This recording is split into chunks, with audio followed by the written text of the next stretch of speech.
do you walk on all fours or do you walk Nope. on like as a man? Okay. I walk as a half elf, but I can Okay. walk on all fours if you want. Oh, okay. I can turn into a deer. Gotcha. Oh, I want to Depends try on how and much he get. likes you, whether or not he walks on all fours. Exactly. I want to get Steven in as kind of quickly as possible, so I'm going to. Yeah, of course.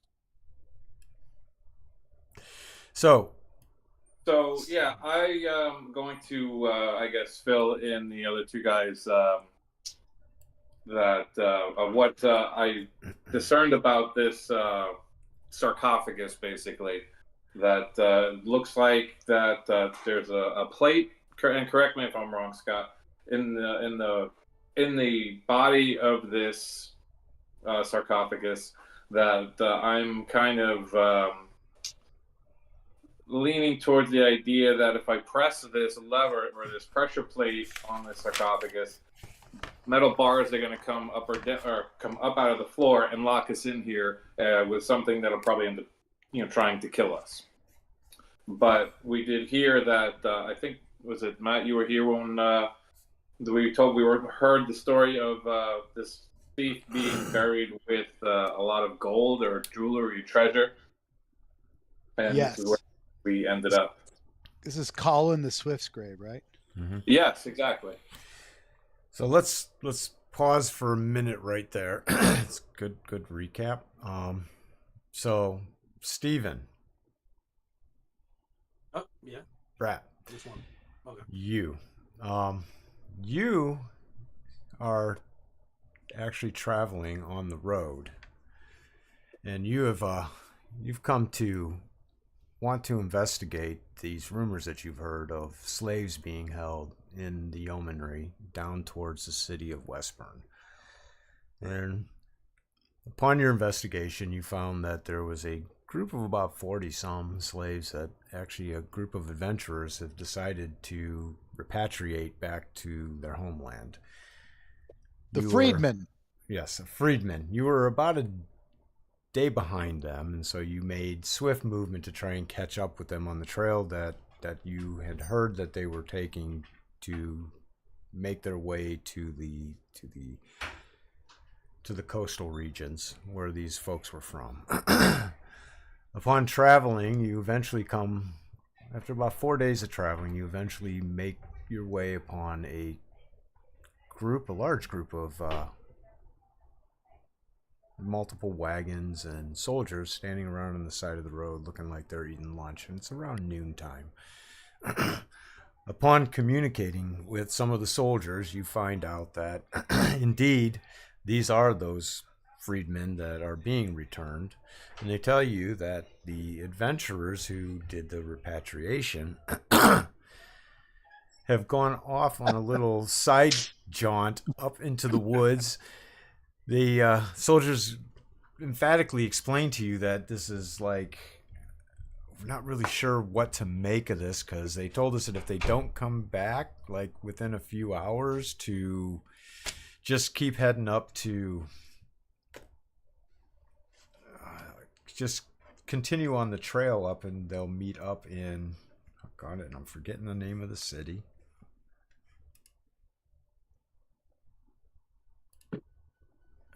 Lothwick, duh. They'll meet up in Lothwick, which is about a day and a half's ride from where you are. Gets the best of your curiosity, and so the soldiers show you the trail that these folks did take. And so at the moment you stood in front of this trail, it's not navigable by horse. It would have to be walked, because there's saplings that are growing up. It probably looks like it's not been managed or traveled at all, aside from a group of, from what you can tell, at least 6 people have trudged through, kind of cleared away. But the overhanging limbs and everything will make it completely unnavigable by horseback. So will you decide to follow the trail to pursue these adventurers? Yeah, why not? So you walk approximately about a mile up this trail. It's overrun the entire way, but it's very clear that people have been walking through here recently. Let me find Michael. 1, 2, 3, 4, 5. Oh, that's why. Let's toss you there, toss you here, and toss you here.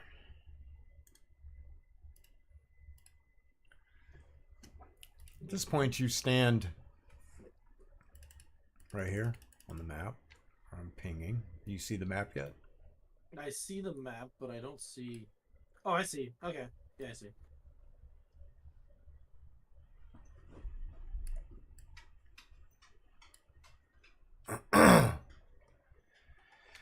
So you come upon this vast, large swamp.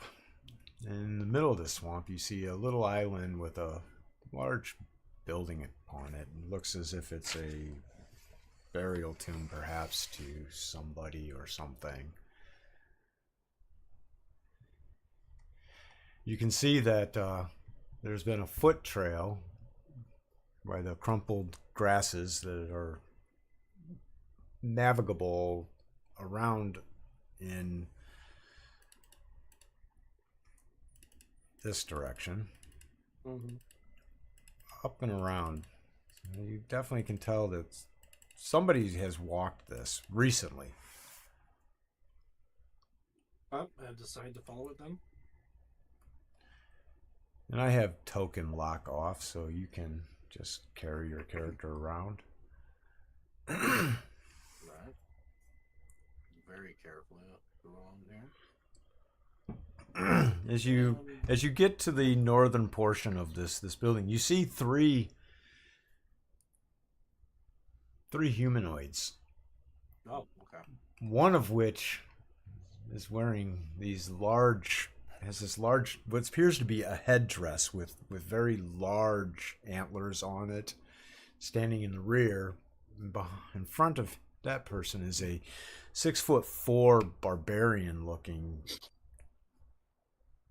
human, and a very well-dressed lady is with him as well.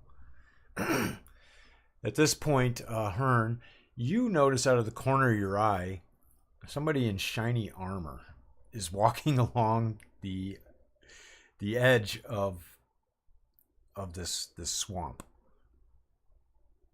It's definitely not that guy again, is it? The shapeless black thing. No, this one is definitely shaped. It looks very regal. I'll politely tap on the barbarian's shoulder and whoever else is next to me and go, to my left, the way you came, there's somebody in shiny metal armor moving through the bushes. At that, Kawana turns and looks. The barbarian turns to you, looking, with a quizzical look upon his face, and he yells out, "Who you? Who are you?"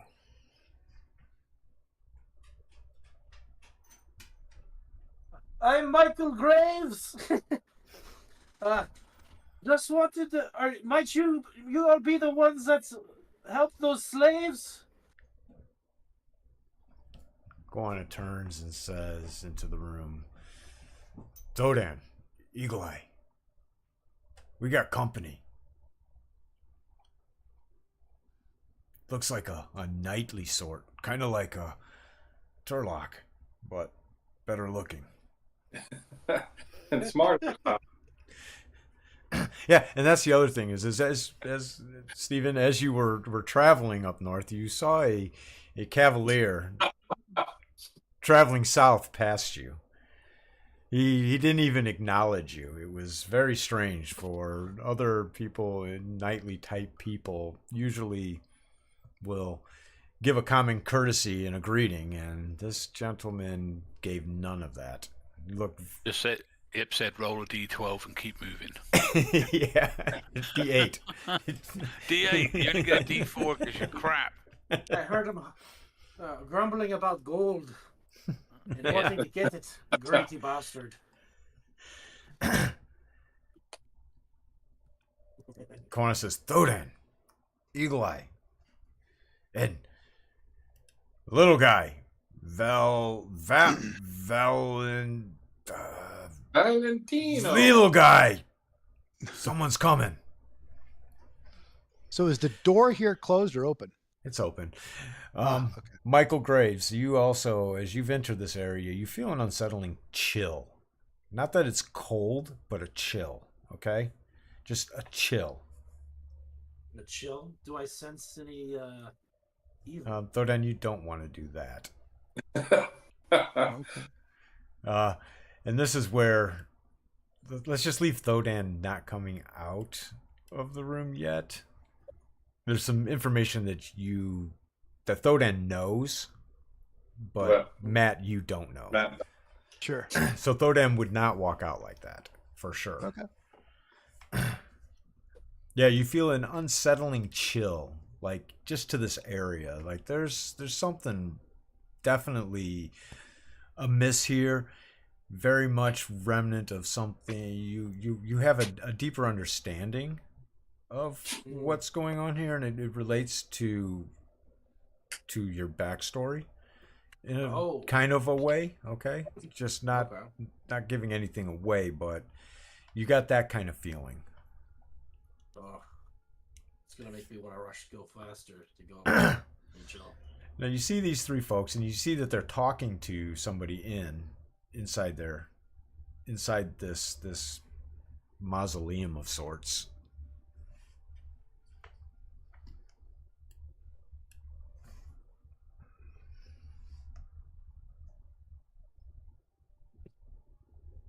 Thodan would look at Kwana and say, well, do you want to have beers with him or do you want to kill him? I don't know him. So I don't want to kill him, but I don't know if he drinks beer. Well, with some patience, we might find out.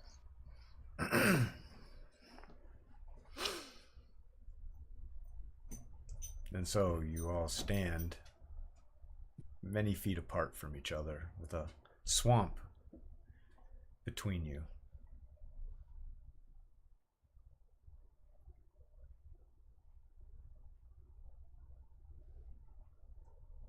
Stephen, will you continue forward around, or will you just stand your ground there? I'm gonna start going around because if I feel as if there's stuff going on related to my background, I'm gonna try to hurry up and get to that direction. So I'm making my way over there, but I'm also making myself known so that I'm not trying to look aggressive in any way, and just walking around and make sure I wave every once in a while at the group. Spellcaster. Oh no! Oh shit! Be careful of the rocks, I'll say to him.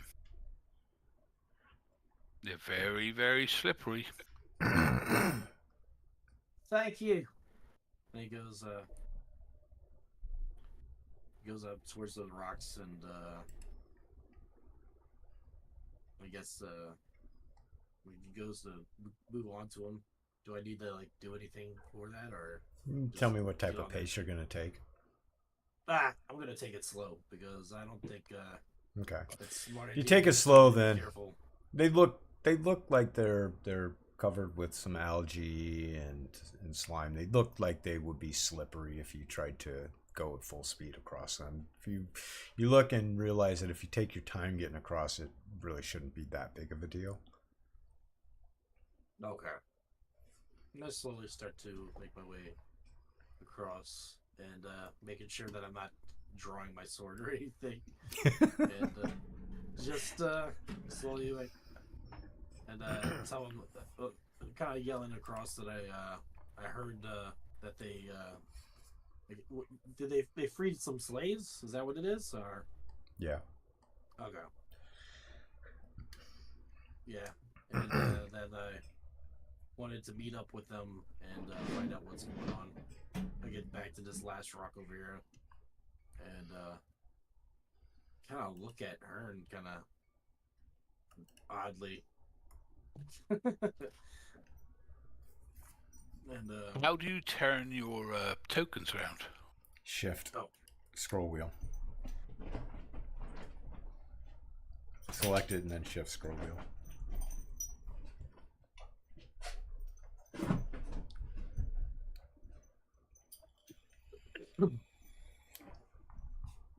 Shift. So I think I've selected him. Yay. There you go. Ah.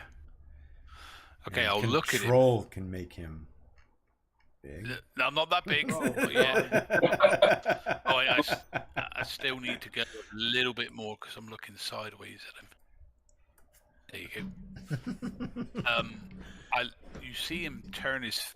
I turn my face to look at you, and because you're like a couple of feet behind me, you realize it's not a ceremonial head mask.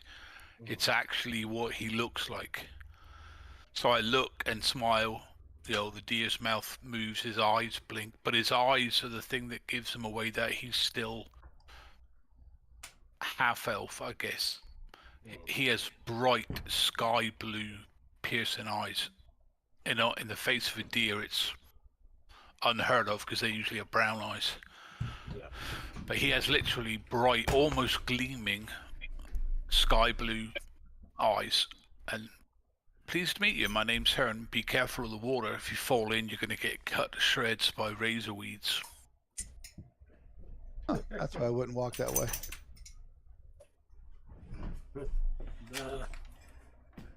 Michael just stands there, kind of like looking at him. And he's like, I'm short. I'm only 5'4".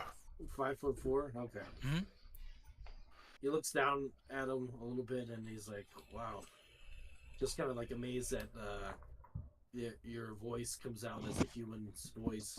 Yep, and his mouth moves like a human. Yeah. Apart from when I'm chewing, grain or a piece of grass or something. But his mouth moves like a human. He has human expressions. It's just an actual deer's face. Slightly elongated nose, the same shape eyes as a deer, quite a few horns, although they're not fully formed yet, like a youngling. And then underneath the horns at the back of his thing, he's got his regular human hair that covers the back of his neck. And he carries a staff.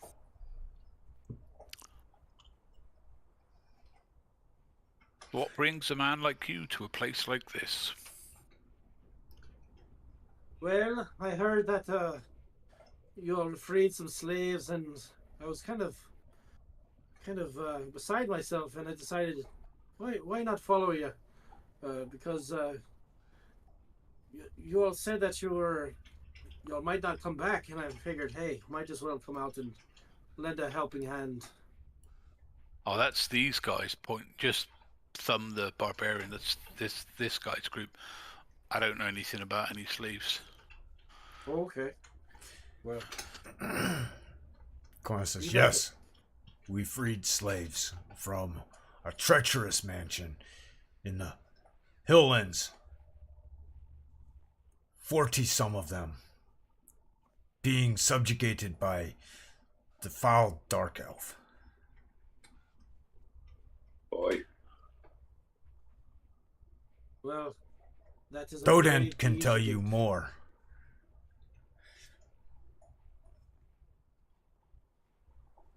As he turns and points back to Thodan. Thodan says, me twist trying my to- damn beard. Me trying to get out of playing the Dialogue? character. Yes, let you guys have the dialogue. Twist my damn beard. This place was supposed to be hard to find. Well, it's not that hard to find when following you all. You all made quite a path through all of this greenery and shrubbery. how are our freemen and our guards on the road? Were they still comfortable, or were they starting to get nervous? They seem to be having the time of their lives, as far as I know. They Well- express concern to you as backfill, Steve. Oh, okay. They express like a deep worry and Oh, concern concern for them? Or... for the party. Like, Yeah. They are not happy we left.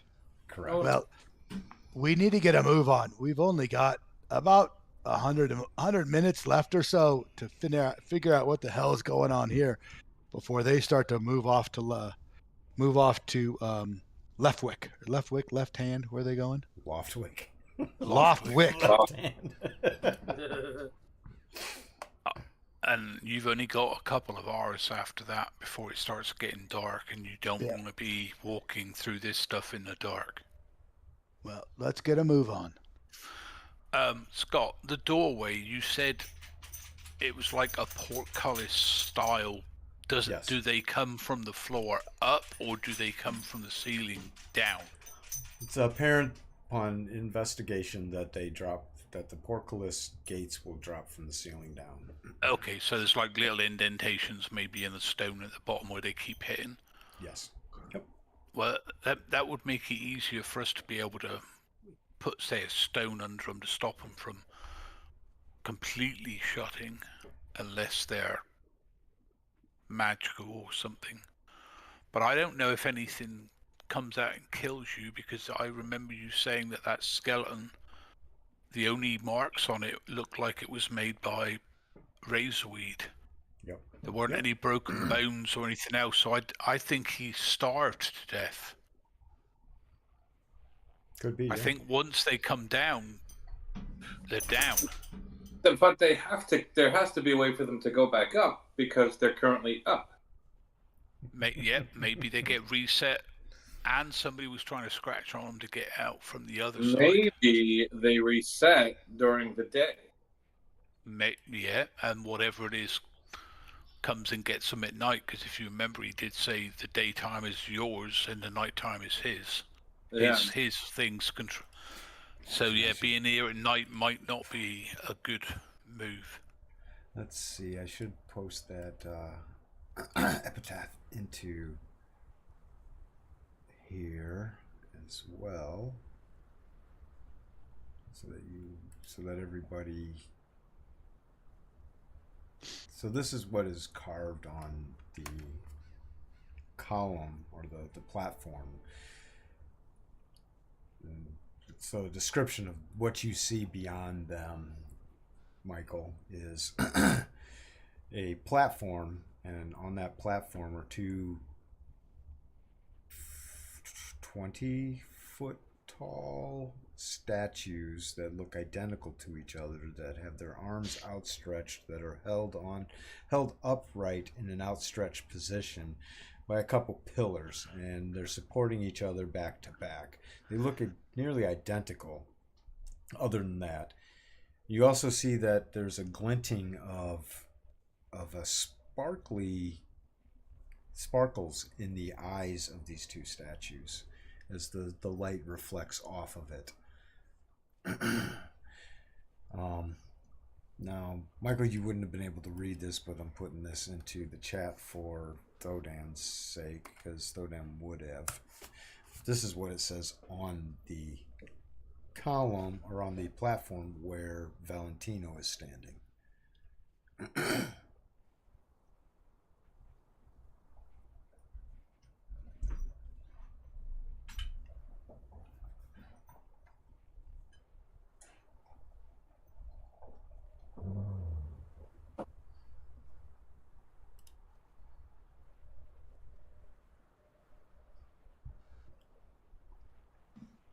Did you post it in Discord, Sagut? No, I posted it in the chat in Fantasy Grounds. Oh.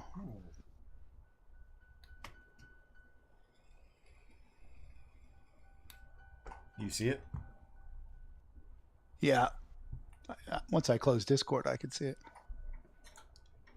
Can you tell me again what I discovered about that when I looked at it with my Yeah. special So- eyes. You looked at this platform, and this platform being a few feet high off of the ground. Inside of it, you see that there's a hollowed out chamber, and inside that chamber there is a sarcophagus. Mhm. This is about 6 foot by 4 foot wide internally, and it looks as if it slides out some way. Again, you notice that there is a plate that can be a panel that can be pressed over the word steel. All right. I'm gonna tell. All right. I tell everybody that I about the plate, and that I'm gonna press it, and we'll see what happens. Yeah, sorry. Steal from me. That's where on that section of what's written and carved into there, that section is pressable. Yep. My halfling curiosity is getting the best of me, so I'm going to press it. Well, do we want to let more people come inside first? They left purposely because he was going to press it. Because I was going to do that, yeah. And Eagle Eye and Thoden were volunteered to stay in here. Well, I would feel much better with the knight in here as well. So, Michael, if you want to come in, I would welcome your presence. Oh, you want to be in here, do you? Ending darkness. Michael, as you step into this room, you see scattered across the floor is a lot of debris. You notice that from this debris that it's littered with lots of broken up weapons and broken up pieces of armor. A few bones, not many. So the amount of armor and weapons in here really belies how many bodies are in here. You do notice in the northwestern corner that there is a body that is nestled sitting up against the corner itself, dead, with leather armor that has been shredded, essentially. Beyond that, it's just the platform with the two statues on top of it that Valentino is standing in front of at this time. Okay. Give me a second. I accidentally X'd out the sheet. I mean, the map. Let me see. Let me get the. What was the name of it again? Swamp Shrine. Swamp. There it is. I don't think All there's right. a lot that are shared. Try to clean them up. Yeah. The stuff that's scattered around the courtyard, like the bones and bits of broken weaponry and armor and stuff like that, is it a lot? Is it like shuffling through, or is it very sparse? There's, like I said, there's quite a bit of armor and weapons. Perhaps some shredded up backpacks as well. But the bones, there are bones, but there's not a lot of bones. There's much more debris from weapons and armor than there are bones. How well is it lit up in here? As well as something would be lit up in the daytime that has a roof on it with two doors. So there's shadows in corners, but you can see pretty much well in the entire room.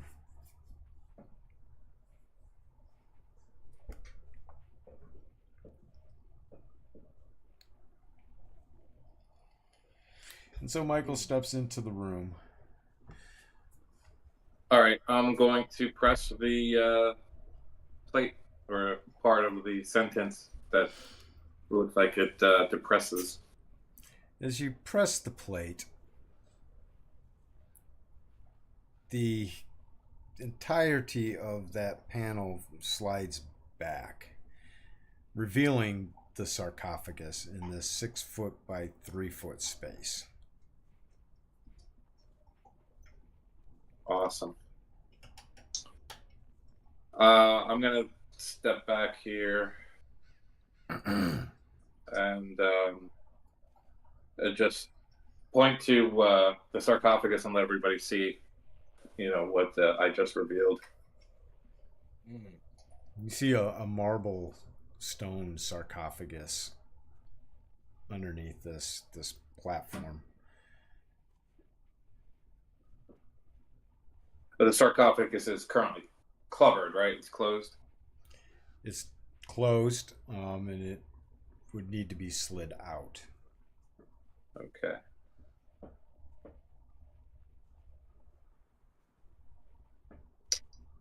Let's see. Do I sense anything from the sarcophagus, or does it give an eerie feeling or anything like that, or how's that work? As you concentrate for a few minutes, you don't detect anything from that area. Okay. All right, Scott. I'm going to come back up to the sarcophagus and search for traps around it. Okay. You wanna toss me Into the find remove traps into the tower. do me a favor and just go ahead and just click it, because I tossed a new add-on on here that makes certain things go straight to the tower, and I want to see if it's working. Oh, okay. So I'll just And you have a tower icon on your character sheet now? Yep, there. Yeah, it's in the tower. Yeah, good. So the things I care about are towered automatically. Awesome. Saving you a step. Yeah, so you search, and you take about 10 minutes just kind of investigating, searching around. You don't detect any traps of any sort. All right, very good.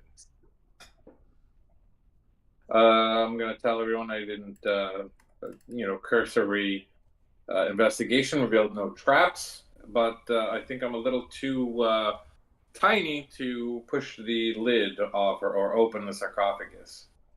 And I have a feeling that the gentleman we were sent here to look for might be in there.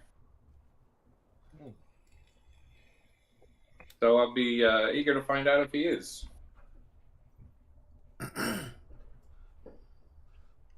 Kawana pipes in. I've got a bad feeling.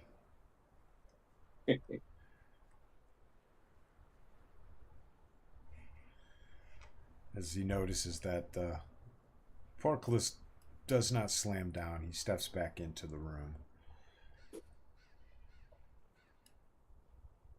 And so I'm going to take a step back.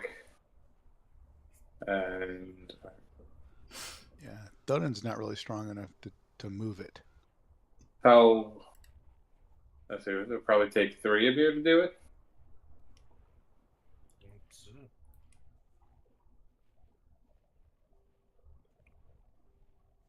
Looking at it, it looks like it's extremely hefty.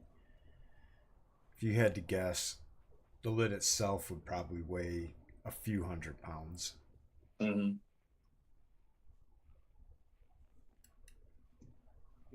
Michael offers to help open the sarcophagus lid. Well, it would have to be slid out. You realize as you look at it that it needs to be slid out from underneath the platform before the lid can be removed and be of any use removing it. And there are handles on it on the side. Okay.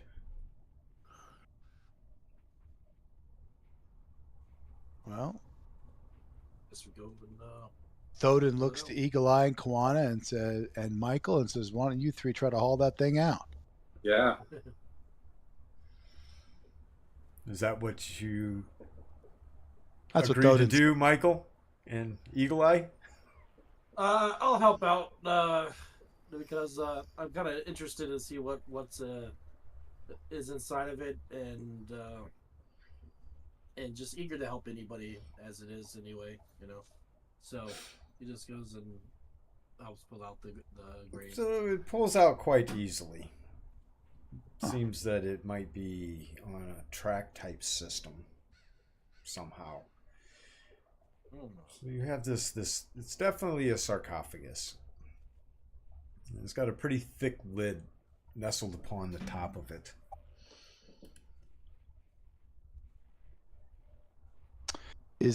Can we go back and look in that room now? You know where we took the coffin out of, or the sarcophagus out of? The Yeah, I compartment? guess smell of it. Yeah. Yeah, you could crawl in there and take a look around. Is that what you do? I'm not gonna crawl in. I'll like look in there. But As you peek around, you do see that there is some type of a rail system that this sits upon. Other than Okay. that, it's musty and cobweb ridden.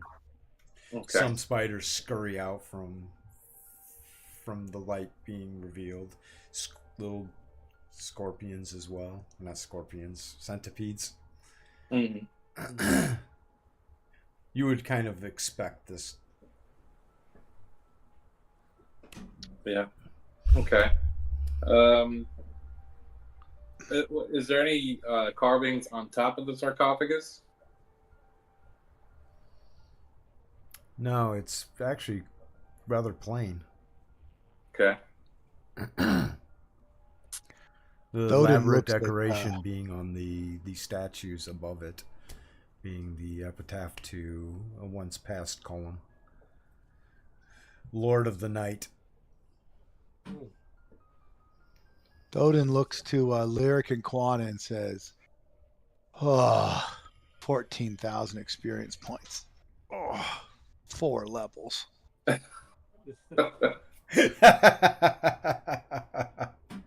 You all can get in front of me this time."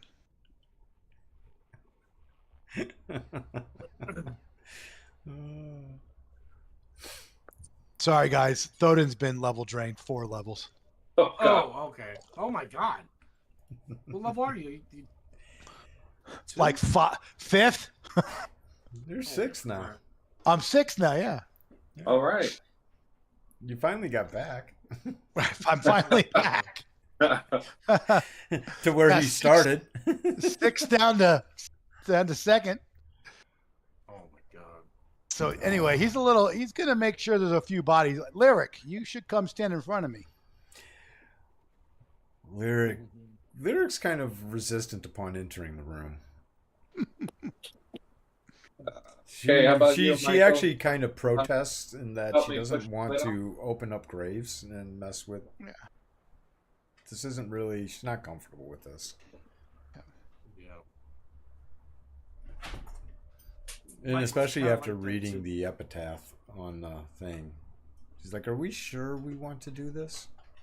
Yeah, that is Lyric. He goes, I remember crying in the basement of that cave system, thinking that this was the end after seeing you, Thodan, have the life sucked out of you. I don't really want to come in. I'll stand out here for now and keep watch with Hearn, our new friend. For he has very lovely antlers that I think some gemmed adornments may work out well on. Like a Christmas hern tree. Yep. Yeah. Well, occasionally I will put mistletoe and things in their antlers because Oh. for some reason druids love mistletoe. I didn't realize Lyric was a female till I just looked at the character. Yeah. 6'4". It's a big young lady. That's a foot taller than me. She's not 6'4". Who's 6'4"? Oh, Juana. the The barbarian. The barbarian. So Yeah, that would be. No, you're what, 5'6"? Oh, so elven, I guess, like a rangery type person. Well, how tall are you? 5'4". Yeah, she's about 2 inches Without- taller than you. without the horns. Yeah, she's about 2 inches taller than you. She If looks as if she carries a lute, so you. Oh, maybe a bard. You assume that she quite possibly could be a bard, at least a musician of some sort, perhaps. But she looks very, very glamorous, like kind of almost out of place. Yeah, I know Especially that feeling. Looking out of place. Yeah. And so Lyric is not gonna stand in She's front of staying you, out. though, Dan. Okay. Yeah. And it feels to me, being a druid, it feels completely alien because it's, you know, Not what you would do, yeah. yeah, they're going on about undead and stuff, and that is not my cup of tea, so to speak. I mean, I'll help if Michael, something does pop up, but I'm not going to go in there and desecrate some type of tomb, especially after that warning. I think Well, if there's I have a crowbar in my thieves' tools, right, Scott? No, crowbar would not be in your thieves' tools. Thieves' tools are just lockpicks and stuff. Crowbar would be an extra item. Okay. But if you bought a crowbar, Don't worry. The because walking tool chest is Kawana. Oh, all right. Yeah, what does Kawana have? He has everything. Spikes, rope, caltraps, what do you want to call them? He's got file. He's got a file. hacksaw. He got everything. His wire cutters. What? Yeah. He doesn't have a crowbar. He does not have a crowbar. No, he doesn't have a crowbar. No. That's one thing he doesn't have. Holy shit. He's got a 49-foot ball of string. Yeah. Used to be 50. Yeah, it was. That's right. Soap.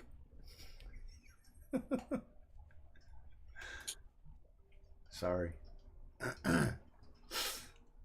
But if you would have had a crowbar, if you thought that you had a crowbar, you can just toss a crowbar in there. I'm not really. Well, as far as like and thieves' picks, the kit includes one or more scouting keys, long metal picks, long nose clamp, a small handsaw, a small wedge and hammer.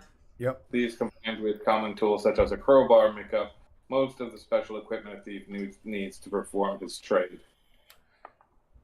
Do you think I can pry it open with the wedge and hammer?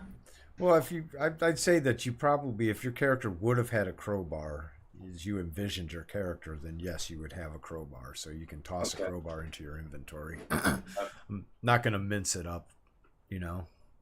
Sure. You were kind of had to slap the character together. Now, a potion of etherealness, probably not. I'm going to let that be something that you thought you had. Yeah, no. But common tools that your character would have had, that's fine. Yeah. Okay. I mean, it's just weight, and I like weight. Weight is a tool I like to use against the players. Great. Yeah. You'll all learn about Thodan's inability to move.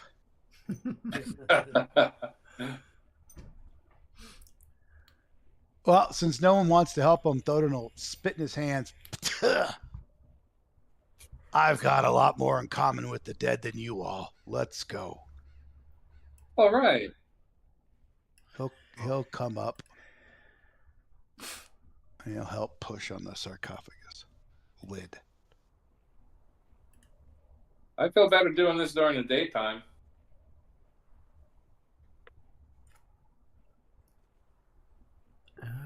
So, toss me. Yeah, I mean, you struggle by yourself. You can't move this lid. Perhaps if other people joined the effort. Michael will help out. Let's get on this side since we're pushing it off to the side.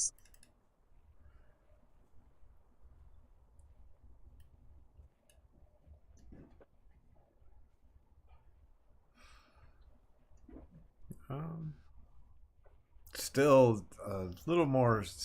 Was Valentino helping as well? I forgot Yep. to ask. Well, the three of you are able to slide it aside enough to be able to peer into this sarcophagus. And indeed, as you move the lid aside, what you see inside is a skeleton of a man in rotting robes with dried, dark skin pulled over his features like fragile paper. You assume that this is probably the body of Colin, the master thief. All right, that's him.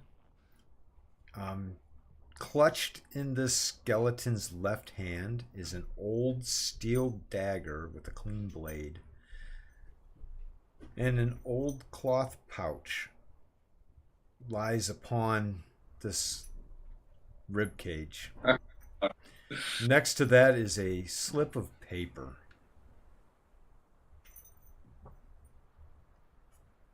Okay. With some words written upon it. Okay.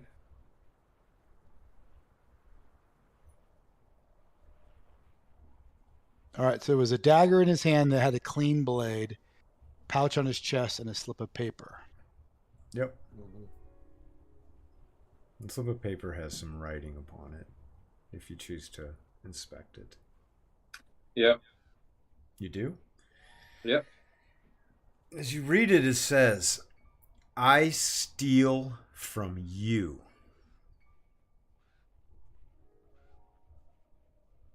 Okay.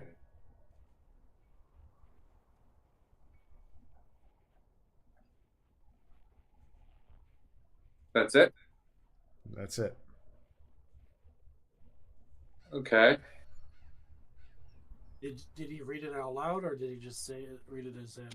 Yeah, I'll read it out loud. Okay.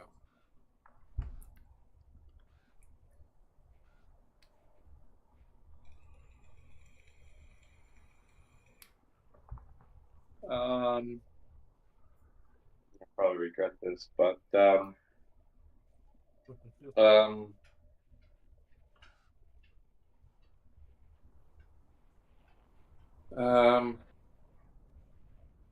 can I look in that bag with my special eyes?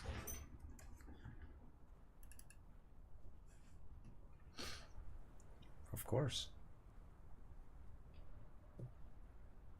Hold on, I'm getting another phone call. Sorry, guys. Be right back.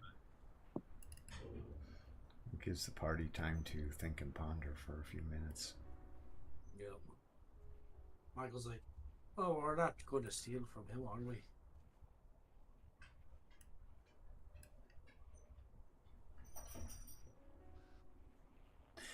Apparently nobody's listening to Michael.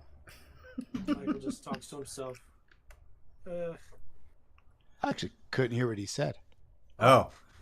Said, "We're not going to steal from him, are we?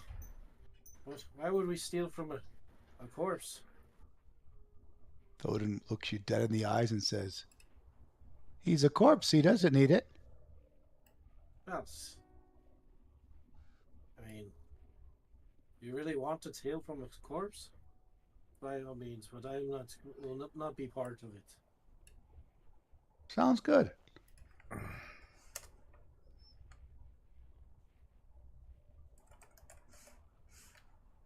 Thoden's trying to figure out how many gems would fit in that pouch, Scoot.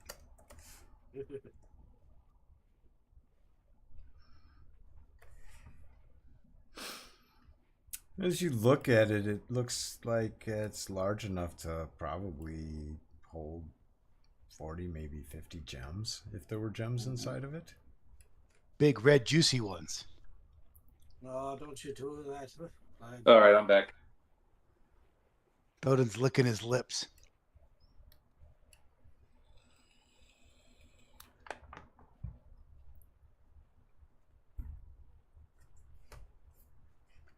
So to bring Valentino back up to speed. Yep. So Michael is kind of questioning whether you guys should actually be stealing from the dead. That it's probably should not be doing this. would you rather steal from the living? I'd rather not steal at all. Well, he doesn't need it anymore. See? That's what I said, says Thoden. Something ain't quite right. So, Something's going on. Scott, did I see anything in the bag? Oh, that is right. You see.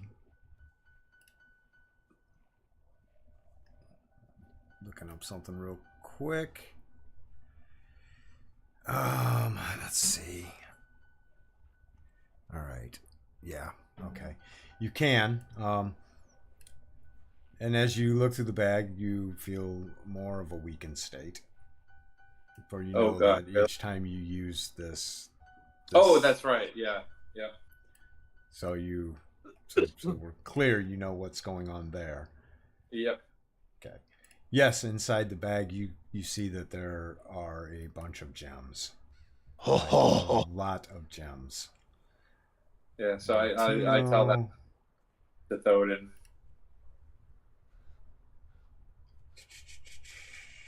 Thoden's licking his lips. This guy loves gems. I tell him I'll give him half for the bag. Do you pick up the bag? Is that what's going on? What's going on? No, I tell him, if I do retrieve the bag, I'll give him half of what's in it. And I said I could use the dagger. That's my proficiency. So looking at the dagger, it looks like it's just a plain steel dagger. There's nothing special about it except the blade is still shiny. Okay. Being a dagger person, you would have an eye for a thing like that. There's nothing remarkable about it at all. It's infinitely better then. Yes. Thoden kind of points at the pouch and says, "That's about 30 to 40 gems. But if you checked it for traps, what happens if it triggers this place? How much do you think it weighs? Could we put some rocks on it to swap out what was there?" I like that. I didn't see any traps in it. I looked, but I didn't find anything, and I'm pretty good with traps, so I think I would have found something if there was any. But yeah, I don't know. Do you think it's worth disturbing the dead for just a mere bag of gems? Michael's not okay with it. He just looks at both of you, just shaking his head. And he just starts moving over here. All right. Kawana chimes out, "Let the dead rest with what the dead has." Yeah, I'm not a gem guy, but I mean, Thoden, you're more than welcome to have out the gems. Oh, 14,000 experience points in 4 levels. You just tell me what you guys are doing. He is tormented right now. Like he can't take his eyes off that pouch.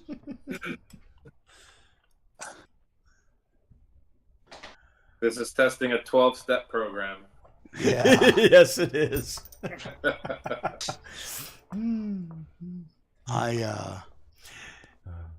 Well, you could leave it up to the dice to make the decision for you and do a Constitution check.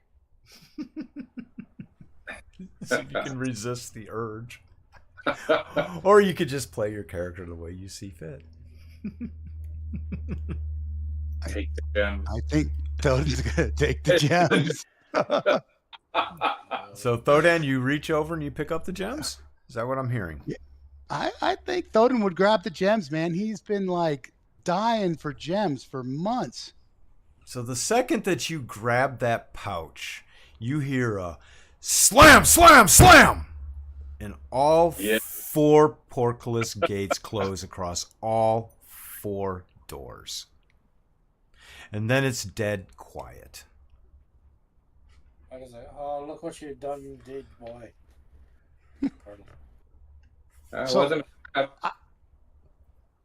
So Thoden was going to cast a spell magic on it first. But you got a little excited. Well, you said you picked them up. But if you want to cast a spell magic, you can waste that spell. It's nice try, Scoot. Well, you can try what you wanted to now, and try and put something else in the bag, and put the bag back in the coffin. Yeah, you would see to cast a spell right now. Say what? Can you even see to cast a spell right now? Oh, they're grates. They're gate. It's a portcullis. Oh, so okay. barred Okay. gates. Oh shit. Well, Michael goes to one of the gates to see if he could lift one of them up. Why don't you toss me a bend bars or lift yeah, give me a bars. Give you bars? Yeah, on your strength. Bars? It's on your Okay. main tab strength bars. Okay. Main strength bars. Where is it?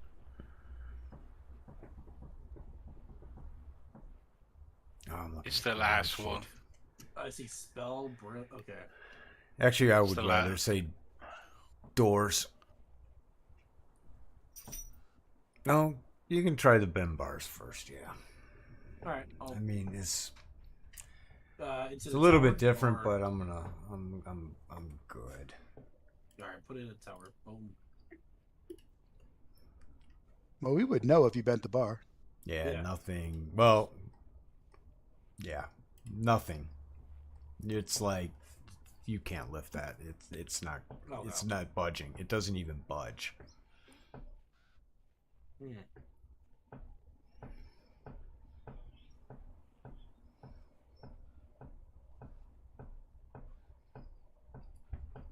Michael says to who is it? Valentine? Who's the one that stole it again? That was Valentine. Thoden. Thoden.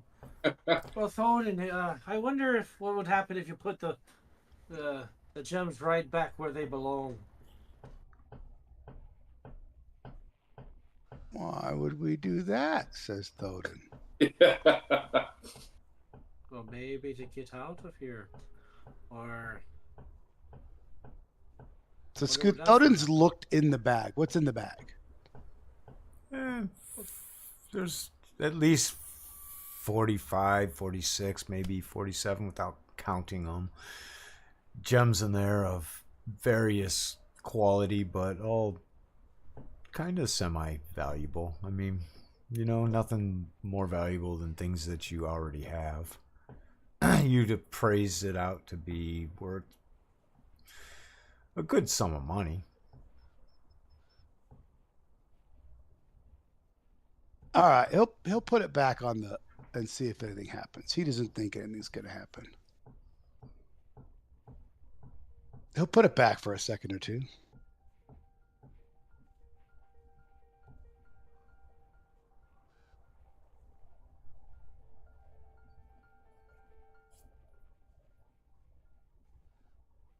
Nothing happens. Yeah, I know it. Oh. Something about come full circle.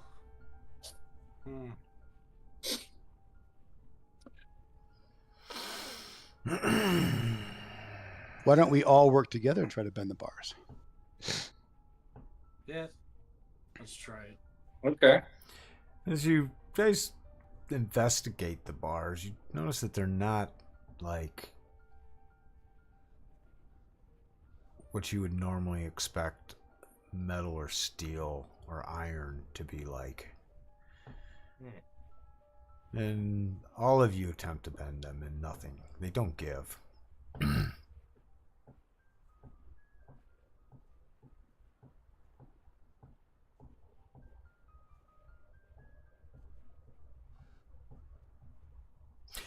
Lyric standing outside there says, "I told you guys so." We all knew so. Is there any song that you would like me to sing at your funeral service? You can start now. Please tell me, what is your favorite tune that we can sing in remembrance of you? As she pulls her. He's not that macabre. Right. She would be like, "It's okay, guys. We'll figure it out." No, she's actually freaking out right now. Like, what did you guys just do? I didn't do it. As she looks to Hearn.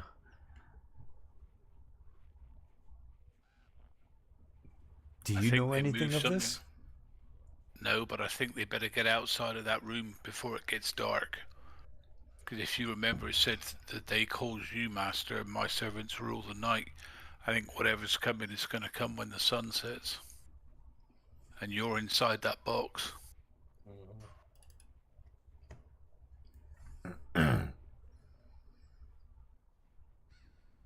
Hearn, you would, So Snowden's going to start to examine all the walls to see if he can, find a loose stone, find a loose brick. Start, the bars are nice and strong. Can we get to the wall? Well, looking at the wall and that around it, you notice this upon entering, that it looks as if whatever has been in here has tried to claw its way out of here and has not been successful. The walls of this are very thick. You figure just by investigating as you came through, probably 7 or 8 feet thick. Oh, geez, so Stone. like pencil thin on the drawing here, Scoot. Yeah, don't mind. The drawing was a quick put up. Oh man.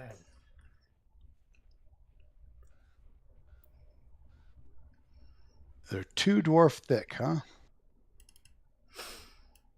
Are they climbable?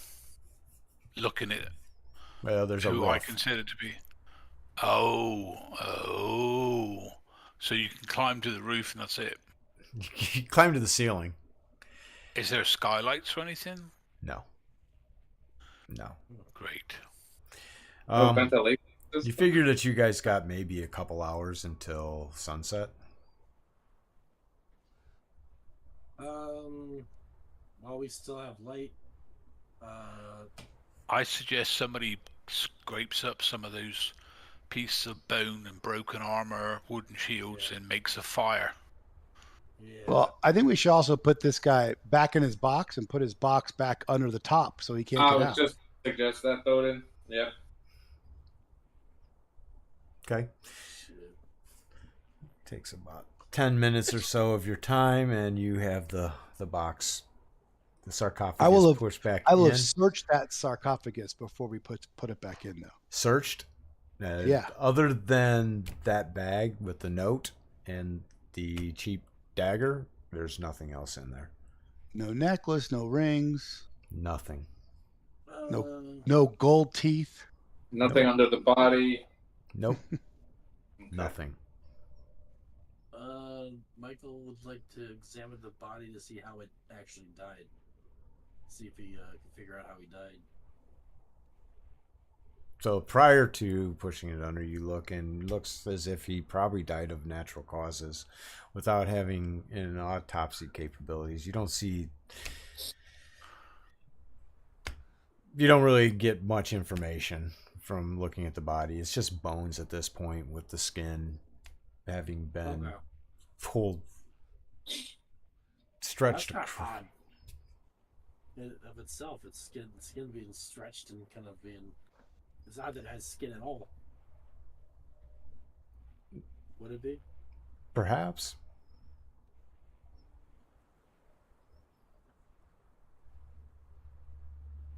Well,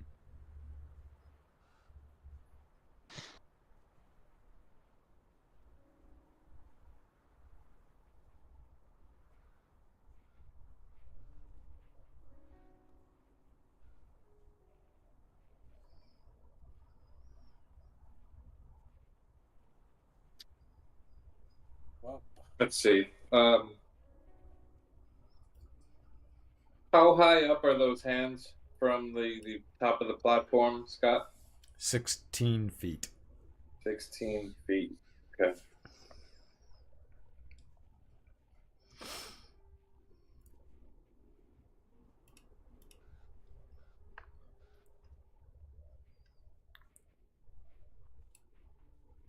And the palms are facing the ceiling? Yes. Okay.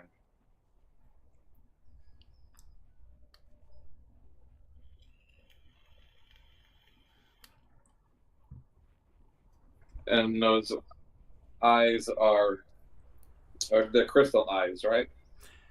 Yeah. Yeah. Any particular color crystal? Clear. Clear. Clear. Yep. Okay.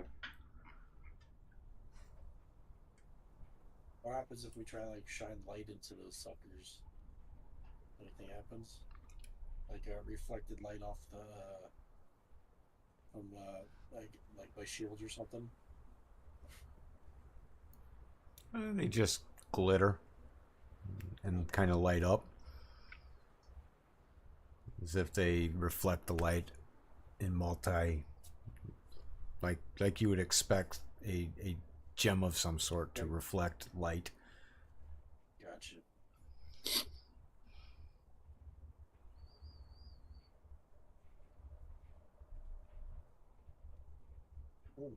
Hearn, what are you doing? Admiring the view of all these poor guys stuck on the inside of something. I mean, there's no way we can physically force it because the scratches on the inside, people have already tried. They've tried digging through the wall, ripping their fingernails off. So something's going to appear inside there with them, I think, when the sun goes down. Mm-hmm. Maybe even that guy is going to get out of his coffin. And the reason his skin is still skin-like is after he's killed and eaten all of you, he's going to look a bit more healthier than he does now. Yeah, makes sense. Scoot, have we tried to lift the gates? Yes. So we've tried to lift them and bend them. Yep. They're a material that you've never encountered before.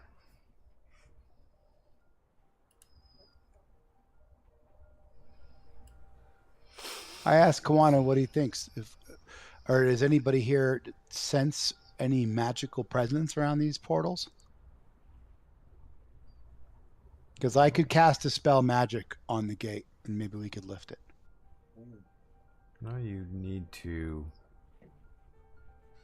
detect magic. I don't think anybody has the innate ability to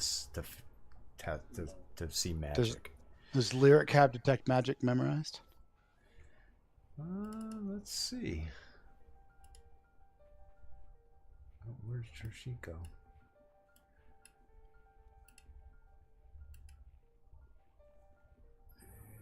And powers. No. No. No, she says I can make you invisible, though.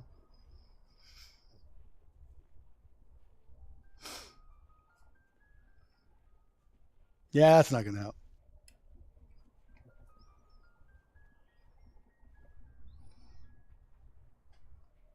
Let's see.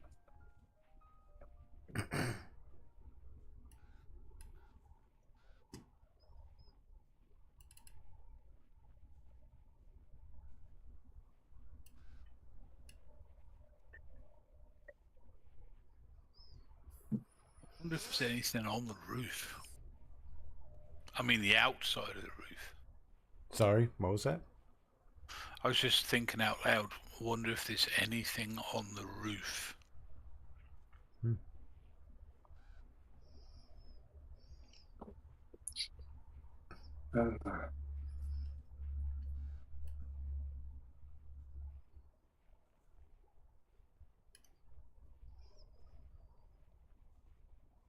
So, Scott, both statues have their arms raised about chest level with their palms facing the ceiling? Yeah. Okay. Yeah. About 16 feet off of the ground is where the hands would be. Nestled upon columns that keep them held up. Okay.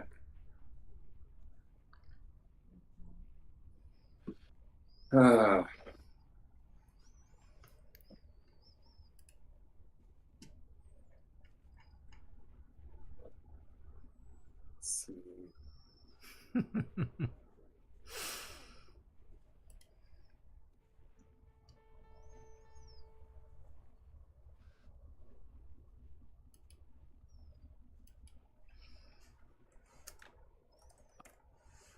I'll look at Lyric and say, do you think I should have a look on top of the roof in case there's a mechanism to open the door up there? She looks to you and says, that might be a good idea. I'm not Couldn't very good hurt. at climbing. I'm not very good at climbing though, so you know. Let me see what my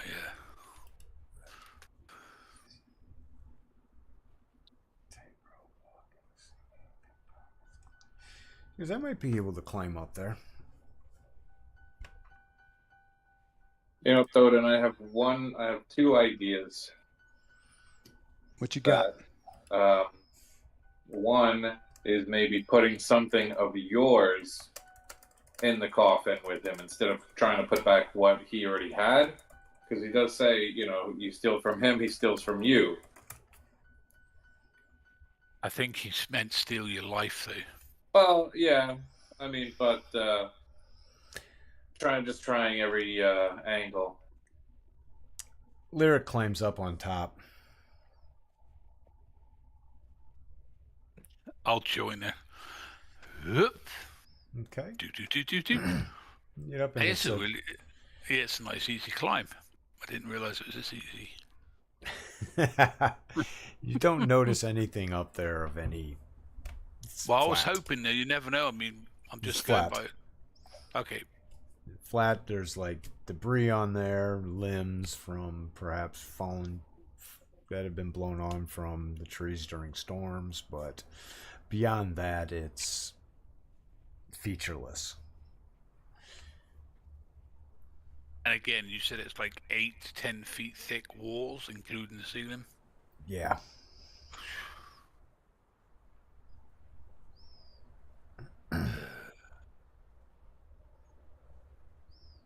It's a nice view up here, Lyric. Look at that sunset.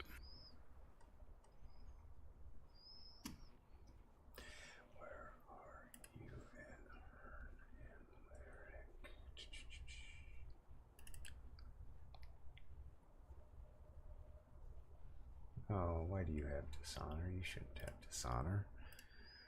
Oh, fix that.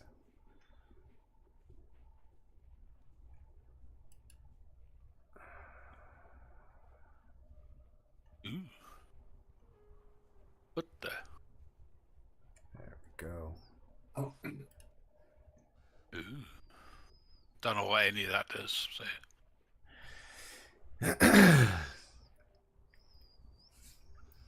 I'll ask her if she's going to be able to get down okay. He's like, I probably should be okay. She'll tumble into a double backflip off the roof. Right. Missed the slippery rock straight into the water. Yeah. Razor I weed. forget about that water. Well, I'll say, let me go down first. I might be able to. Oh, great. Right, I'm going to very gently pat Lyric. Oh, I knew this. Sounds bad, Steve. At that, I need to take a 5-minute bathroom break. Yep. Okay. Go get another coffee. Let everybody. Yeah, I just got myself one. Well, a while ago, but it's still good and strong. I'll be right back. I've got to stew now for 5 minutes. I can't really, because Lyric is a NPC, or is it a person? Lyric's a player. We have two other players that are missing. There's Spencer Oh, okay. and Lisa, and they're just not here right now. So Lisa is Lyric, I guess. Yeah, Lisa's Lyric and Spencer is Kawana. Okay. Whatever they're called, friggin' Riverwind and blah blah blah from Dragonlance. What I envisage, the barbarian and the bard.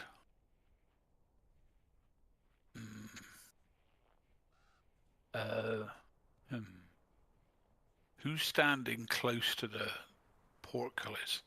Is that Michael? Yeah. Oi. Night dude. Psst. Oi, up here. You can't see me, but listen. To the north, in the woods, there's a group of shadowy black figures.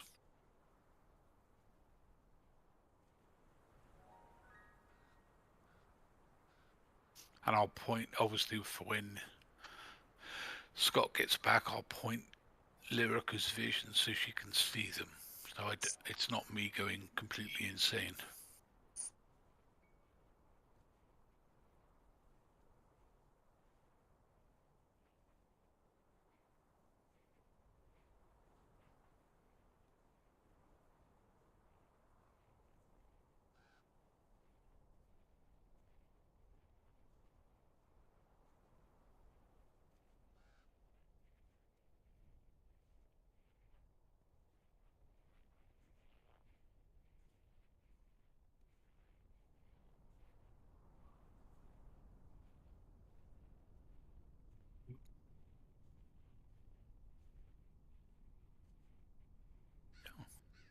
That honor system he's got is pretty good.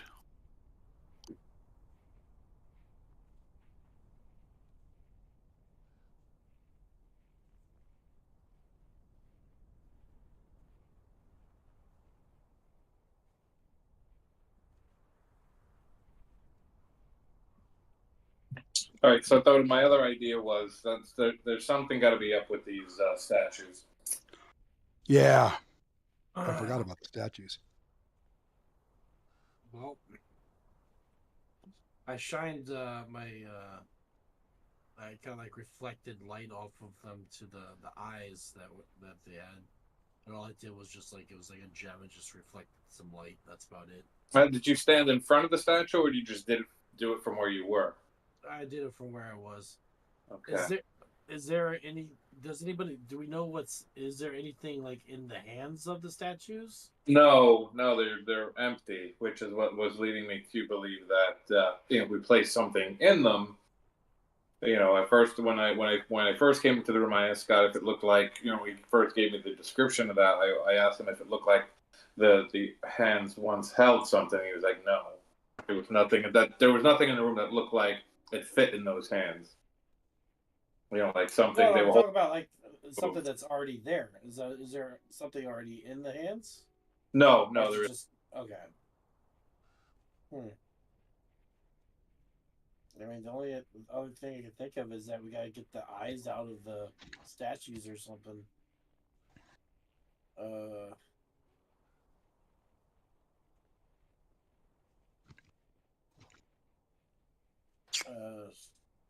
Maybe put the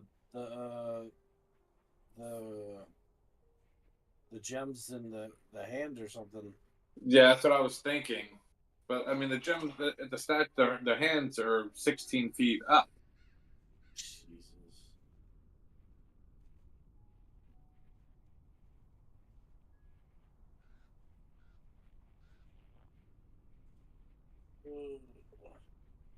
Well, maybe.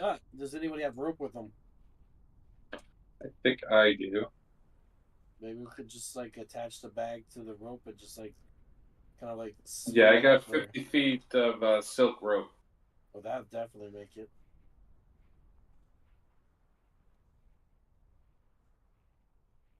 Well, the question is, does Theo didn't want to let loose of some of that those gems to test her theory? Did you investigate any of those gems, or did you just like look in the bag to see if there's like any special one? I just quickly looked in the bag. All right, I maybe dump them out and look and see if there's anyone that kind of stands out. You know, maybe that's the same cut or color as the statue's eyes. Yeah, I can do that. Scoot you back.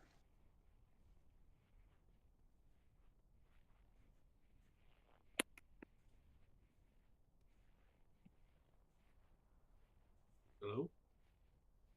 You're not back yet. No.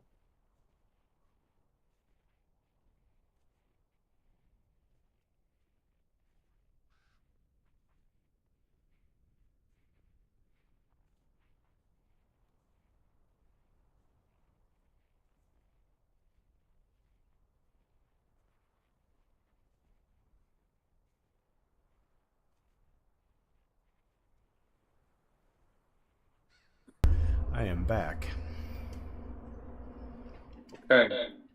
No, Michael. No. Okay. Damn. Hey, Scoot. Hold on a second. Bear with me. Bear with me. Okay.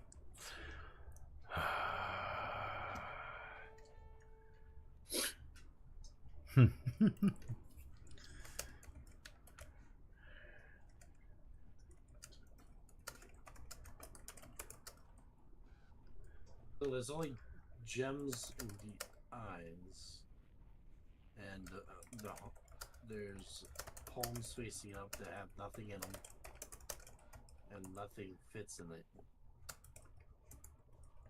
All right, Scoot. Okay. Oh God. Slow down. Okay, I'm gonna say to Lyric, I've got to get down really quickly. Stay on the roof until I come and get you or tell you to come down. You'll understand. I'm gonna climb down the wall, go do, stick my head in the look through the portcullis at the top, so I'm upside down looking through the portcullis at the back of Michael, and go, night guy, dude, you need to turn around and look at this. Oh God. Pause there. Matt, what were you going to ask? So Thoden wants to do two things. He wants to examine the gems to see if any of them are special or unique. No. Nothing Okay. unique. They're just regular gems. I've Run got of the mill one- gems. Where is the skeleton in the corner? Northeast corner. Yep. Okay. And how many like bones and like can I figure out like what type of creature that is? The skeleton in the corner? Yeah. It's a human. Perfect. Is there like are there bones from other human looking creatures around? You wouldn't be able to tell from the bones themselves. They're in various states of brokenness. That's okay. I'm gonna get as many of them as I possibly can and put him in the corner by that one guy. Okay. They're small fragments, but okay, you do That's this. all right. That's You all do right. this. If I can, All right. Okay. And then I'm gonna collect some bone dust from one of the bones on the ground, and I'm gonna be ready to prick my finger. And who's a human? Kawana, right? I am as well. Kawana and Michael. Yeah, I don't think Michael's going to want to participate. I'm going to go to Kawana and say, hey, I need a little bit of your flesh. Can I get some of your skin, buddy? He looks at you like, what? Yeah, I know. Kawana, just trust me. I just need a little piece of your skin, okay? I'm a dwarf. I need human skin. What in the world is he doing? Yeah, Michael, just go look out the fucking gate and shut up.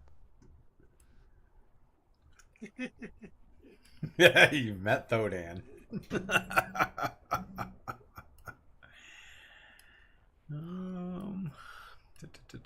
Where is... I don't need a big piece of flesh, Kawana. Just a little cut off your arm. Your arm. What in the hell? What's... What do you plan to do with this? Bolster our numbers. Animate dead by the sound of it. Boy. Is he a necromancer? I'm a cleric, you moron. What the hell are you doing? Yeah, look out the gate.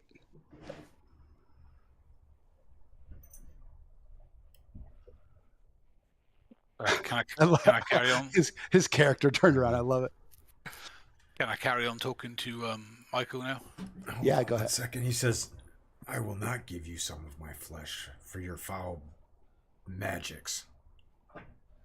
Not even a foreskin.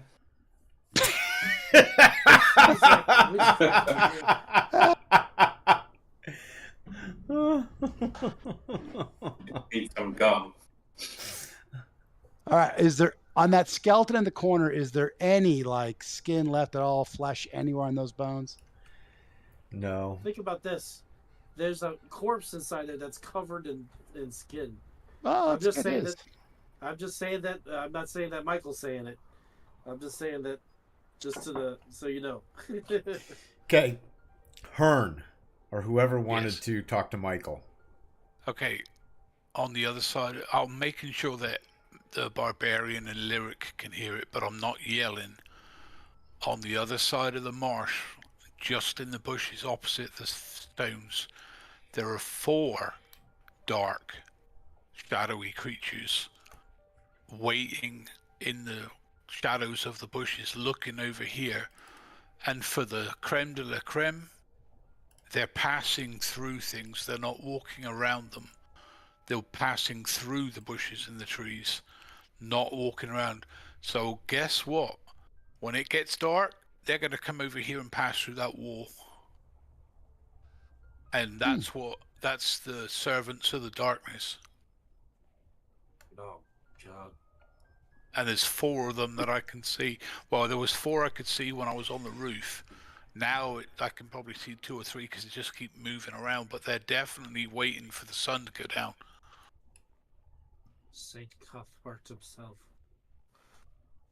So whatever you're going to do in there, light a fire, get some torches, do whatever you can. Because they're going to be coming. I'm gonna ask for help to get the corpse out of the sarcophagus and throw him in the corner with the other one. Oh my God. I'm going to go back up to the roof. Jesus. Are you guys gonna help me? Sure. Michael's pretending he did not hear just what he just said. Yeah, so drag this thing back out. Get the skeleton, throw him in the corner with the other guy. And I want a piece of his flesh.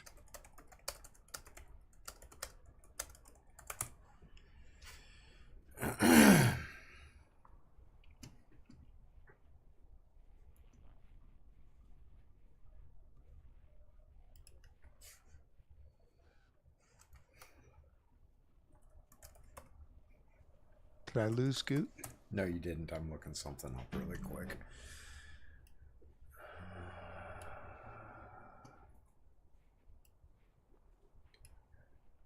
I want to first of all make sure this is even possible for you Oh. because of your sphere choices or requirements because of your deity. Not positive or not negative either. Oh God.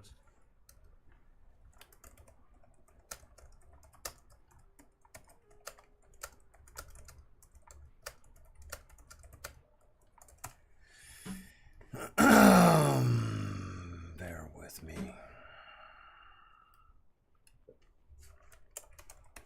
Well. Scoot's trying to figure out what's going on.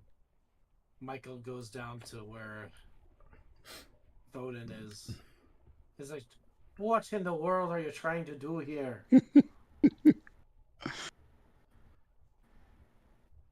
You're ripping off the skin of skeletons and throwing skeletons in the court. What are you trying to do? Are you trying to raise the dead?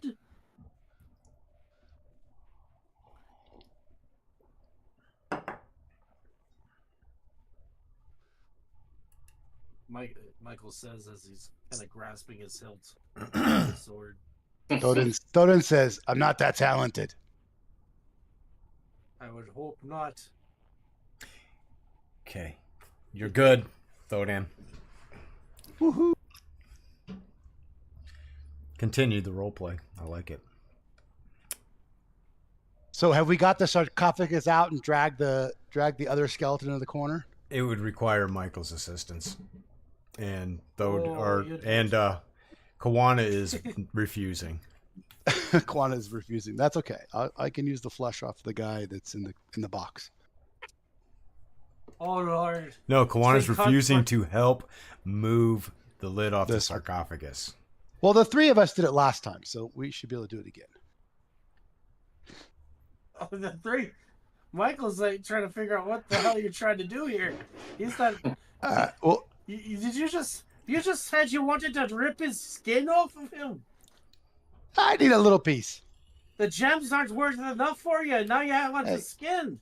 Yes. Well, we're gonna need to strengthen and bolster our numbers, and this is the quickest and easiest way I could think of doing it.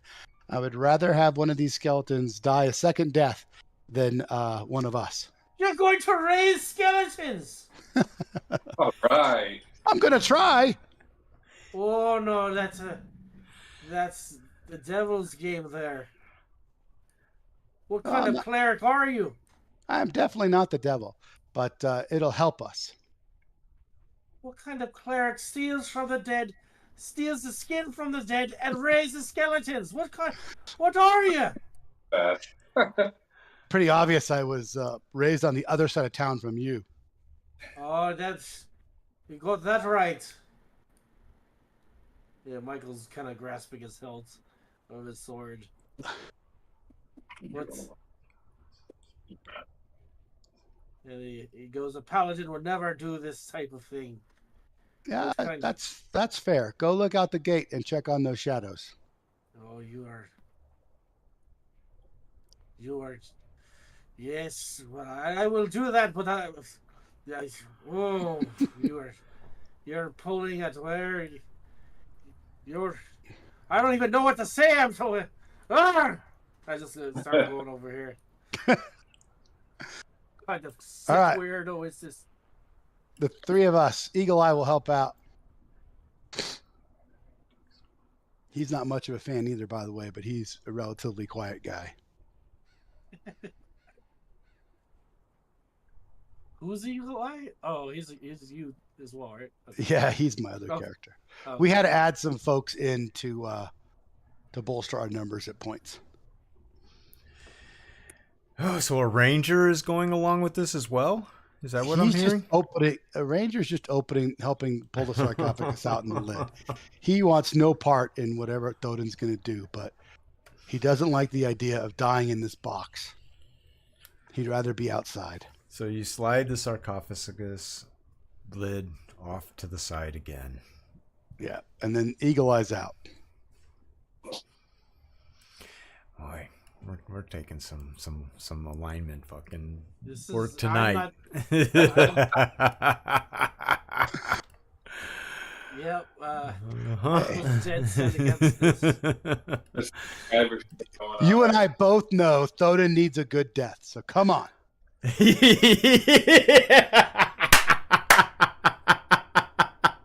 Do it, Thoden. Indeed, we both know this. It has been fun though. All I can say is, poor guy's been through hell. It has been fun, but Thoden does need a good death. I mean, this is kind of. Oh my god! If he raises corpses, that's kind of like that's everything against what Michael's background is. You might. Oh, you don't know the half of it, or Thodan doesn't know the half of your. Nobody knows that your background at this point, but Yeah. I'm in a total agreement with that. That there are going to be there should be consequences, Oh my but God. we let the game play as the game plays, Absolutely. and what happens happens. Convinced him that it wasn't him. All right, let us see here. So you are Thodan's able to pull a scrap of decayed. Well, he wants to take the entire skeleton and take him to the corner with the other skeleton. You're gonna pull And that all the other whole body out of the. So as you try to pull it out, it starts falling Oh. apart into many That's pieces. okay. That's okay. It'll go back together. Okay. And you're after about a half hour of messing around and getting all this. The sun is starting to go down. That's okay. As long as I got time. Oh my Hearn, you figure there's probably maybe an hour of daylight left. And these things seem to be staying out of the sunlight, I guess. Yep, they're just now. And the thing is you're at this point you see at least 9. Nine. Oh, Holy shit. shit. Nah, there's got to be some other way that inside of here that we're just not understanding. What's No, going there on. doesn't. No, that It's gotta guy. be with these statues. Gotta be. I think Well, the some statues ideas are were saying- suggested but not tried. Is all I will give a hint to. Fuck. The chaos of communication that Yeah. Discord is, and that we're not sitting at a table. I can give Right. some helpers here. That you guys did touch on a few things that you didn't follow through with. That may not be a lot of help, but Thodan had made a suggestion. Who did? Thodan. Oh, okay. Oh God, what did he say? Yeah. Other He than asked saying- Lyric something. Oh. To sing as Play a the song? serenade? Oh, didn't he ask Lyric if she could cast detect magic? Yes. Yeah. And Lyric did not have it memorized. Right. Can anybody else detect magic? I could detect evil. That's about it. Well, don't do that right now. Yeah, don't do that. Thodan would light up like a freaking torch. Yeah. Well, Yeah. the funny thing is that you notice on Thodan's shield, Michael, that there is the emblem of a dagger. Is that right? Yes. A red dagger on the front, which really seems kind of out of place to you, Thodan, or to you, Michael. Yeah. But it doesn't really strike any understanding of what it means, because you're not really very familiar with the demi-human pantheon, so Yeah, there's but a it's red dagger on my shield, and then I have a red stone around my neck, with a dagger carved into it, kind of like filled in with black, so it's very easy to see. That's my holy symbol. And 2 very large brass balls.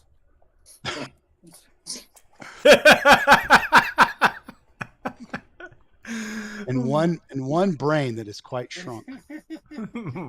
Yes, indeed. All right, so you guys nobody has the ability to detect magic. Is that what we're hearing? Mm-hmm.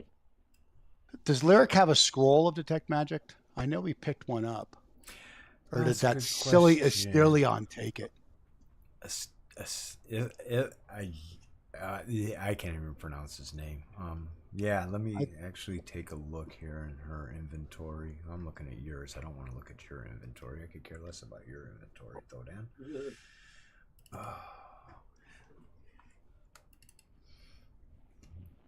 It's always fun playing other characters. Inventory. I know Kawana had a bunch of stuff too.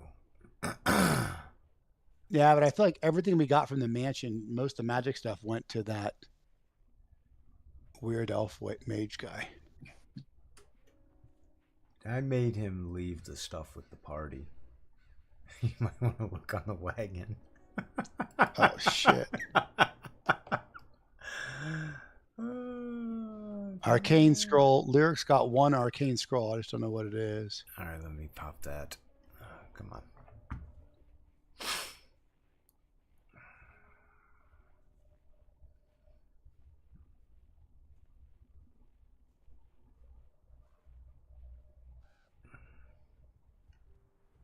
Sometimes pen and paper is so much faster. Yeah, exactly. You know where to look. Yeah. Oddly, my desktop has the Windows blue circle with a light blue line spinning in circles around it. So Lyric's There we got go. a side. Oh, Inventory. they all just disappeared. What is going on? Yeah. Stuff like Why is it showing up, disappearing, showing up, Yeah. disappearing? Because Yeah, he's moving the No, thing up and down. my I've seen stuff move like my weapons desktop and- froze up for a second, and so now it's refreshing to you all. So she's got this scroll, which has these spells, so no detect magic Yeah, there. she's got silence, hold person, Leo Mun's tiny hut, but I don't know what the top. There's one called just an arcane scroll. Is there? There it is. I see it. That's probably This the one has- that. You, Nope. Does not Okay. have detect magic in it. I think she is capable of. She is capable of Yes, memorizing she is that capable. spell, but she does not have that memorized at this point. Okay. She did not prepare that for this adventure. I mean, she has that wand of negation. Yep. So here, how far away? How many feet is it between the gate and the tomb? Because I can do dispel magic in a 30-foot cube You or one item. check it. It's about 25 feet. So I could technically target them both. So is there anything on the wagon that you need? I have no idea.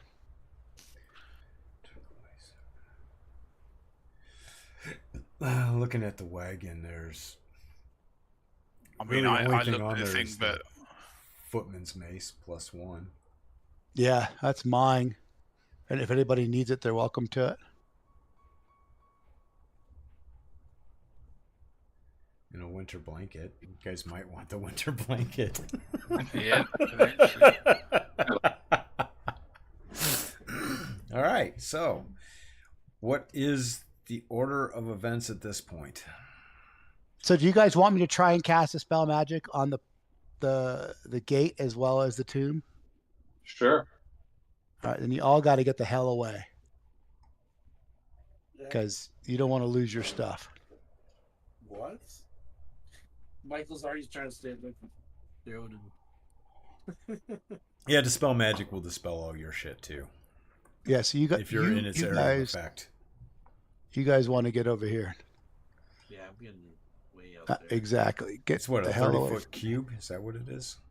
30 feet. Let me look. Actions. So I thought it was a circle. Radius. 30-foot cube Cube. or one item. AOE, 30-foot cube. That's going to be 15 feet in each direction from the center. Yep. Yeah. I'll make sure that me and Lyric are on the roof, but way out the way, you know. Yeah, we're over here. There you go. That'll work. Look because I'm keeping an eye on these things. Now there's like 3 dozen of them. Shit. At this point, it's actually increased 4 more. So it's now 13. Which, Crap. yeah, that's a lot. There, you guys, you definitely can see them. They're like up in this area. Moving They're like around just and gathering up. They're not coming out into here. The It's sunlight. just- that's right. Yep.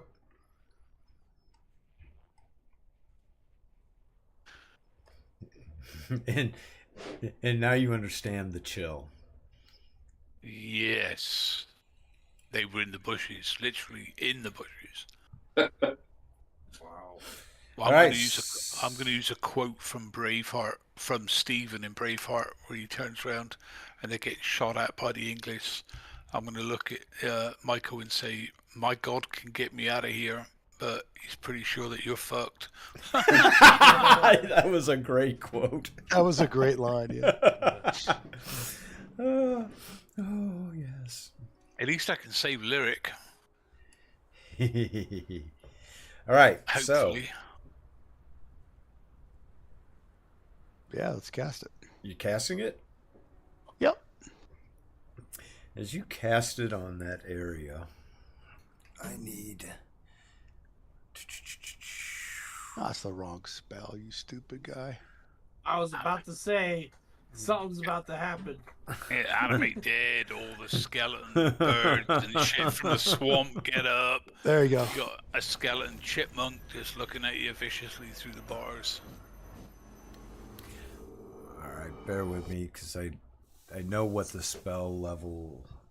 I know some things that are going to have effect on this.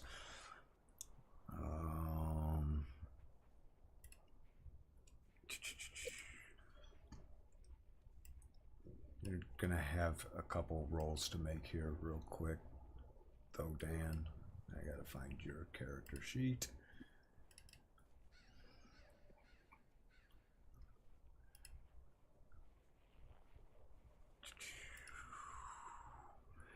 There we go.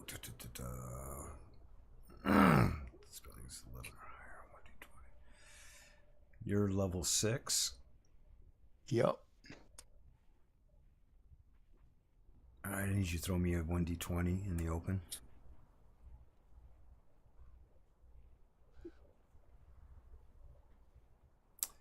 Too high. 16.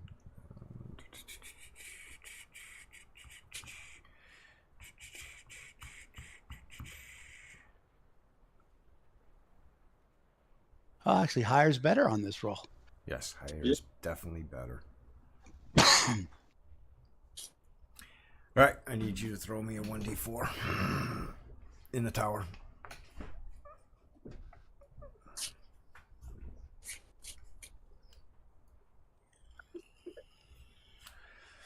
All right. The bars that you cast this on start to waver and rise up. Woohoo! Only on those bars that you cast them on. Everybody run over there and get out. Let's get the hell out of here. Yep. Yeah. Oh, Should have done that a lot earlier. yep. When there was only 4 of them in the bushes. Yeah, now there's 13 of them. 13 of them. But I didn't get to animate my guys in the corner. Yeah, that's not gonna. That was As you sit there, the door still are. The gate is still lifted. What do you do? GTFO. Yeah. I don't know what that means, but I think it means get the fuck out of here. Yeah, that's exactly. It totally does. All right, so you race across the rocks to the. No, we don't want to race those rocks. Scoot. Let's get Lyric to light that big bullseye lantern just to, in case It's still these guys it's still are. light timeout, but Okay. you can have that. let's get the hell out of here. So she lights the lantern. That should, I forget its properties. But By the that should time help. you get to the shore, you can definitely see that there are these shadowy creatures like lined up along this area here. But you hear all of a sudden slam behind you. Looking behind you, you see that the gate slams shut again. Yeah. Nice. Great job. You just made it on that roll. I bet. That's all I What can level was say. that guy? Right? Because you got to roll 11 or above. So You he had to needed be at least you 5 needed to levels roll higher. you needed to roll a 16. Oh Yeah. my God. Right on. I was like, oh, And I thought I rolled bad at first. I thought you had to roll below 11. no. The disparity was 5 levels. Yeah. All right. And so now you stand on this shoreline as a group looking dead eye at these, like I said, about this point, there's 15 of them, all in the dark of the tree line, but you definitely can make out these shadowy humanoid-sized figures. What's interesting is some of them, there's a couple that look to be shorter, and some are larger, maybe perhaps halfling-sized and dwarf-sized figures. Wow. Hey, Shell Rock. Thanks for the gems. Michael just shakes his head. You know who Scoot, remember who Shell Rock is? I vaguely. That's Remind me. the cousin of the guy who gave us the rumors. Oh, yes. You're making me have to pull out my freaking handy dandy notebook. That's why I told you. Shell Rock was that guy's name. Shellrock Yorf. Shellrock Yorf. I only wrote Shell Rock, see? All right, so what are you doing? Time is ticking. Get the hell out of here, get the caravan moving, and let's get to Loftwick. Yes. And so you make your way to the edge of the woods. You feel that the presence of these shadowy figures are still following you. Oh, great. Yeah, we're going to bring them all to Loftwick. Yeah. Well, we're all going to Loftwick, so join us. You're gonna bring them to the camp. Well, we're going to camp in Loftwick. You're 2 days out from Loftwick. I was gonna say, shit. you're gonna camp where they are now because it's gonna be dark by the time we get back, and you better tell the guards that there's a freaking army full of shadows coming out of the woods. Well, you guys told the army if you guys weren't back in a couple hours to start heading to Loftwick, so you're coming back to the trail with nobody there from what you remember. So what's the plan then? They're probably gonna try and follow us all night. Most likely. Fun chase.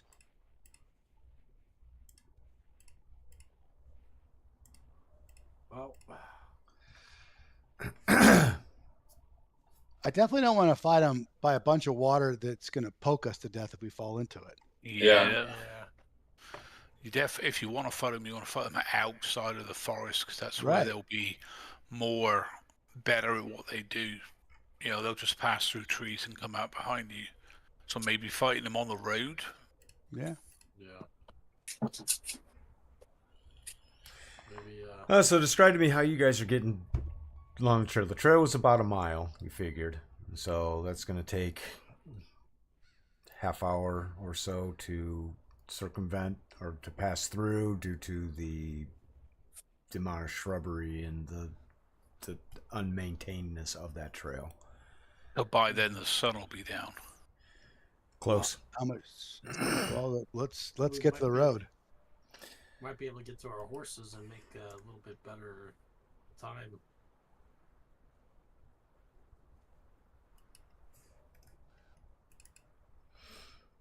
I agree with that. Ignore what this says. This time is afternoon. Normally, Michael would try to fight, try to do something with these things, but he knows that it's a losing battle for this. Yeah, there's a lot of them, and there's more the longer we take. Mm-hmm. Because how many people have died inside that frigging thing? Mm-hmm.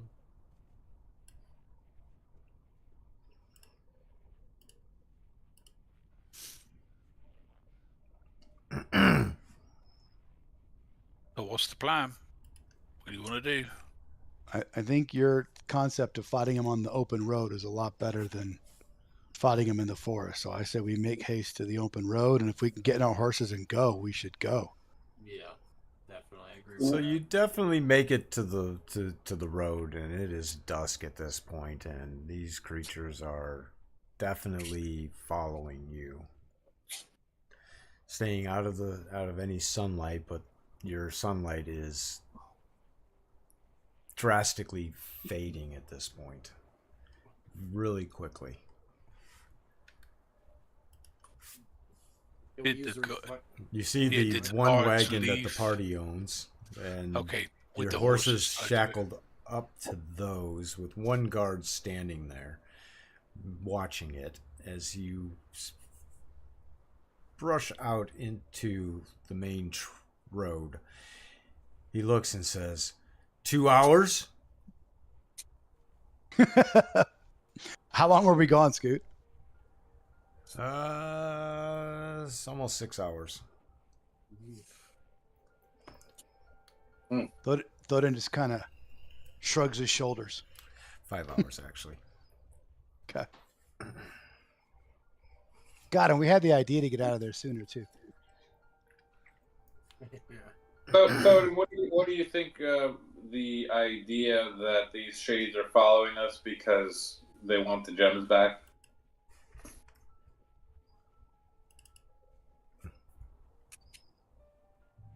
So? This guy here.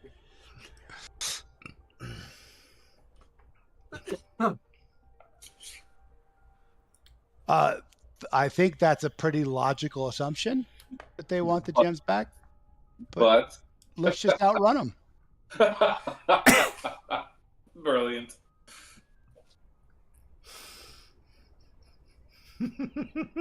We've come this far. Maybe we should drop one and see what happens. Can Thoden really do that? I don't know. He's pretty obsessed with gems these days. Oh, jeez.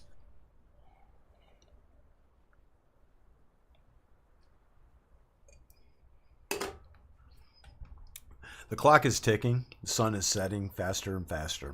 We're mounting up and leaving. Don't, so you are mounting up and leaving. Yeah, we're mounting up and leaving. As you get on your mounts and load. Yeah, and don't let me speak the wagon. the party. You start to break your way towards Loftwick. You soon realize that you're probably going to have to outpace these, and that means pushing your mounts and the wagon, which is not always the smartest thing to do, especially at nighttime. Oh, yeah, true. Don't break our wagon, Scoot. I'm not pushing your wagon. You pushing your wagon.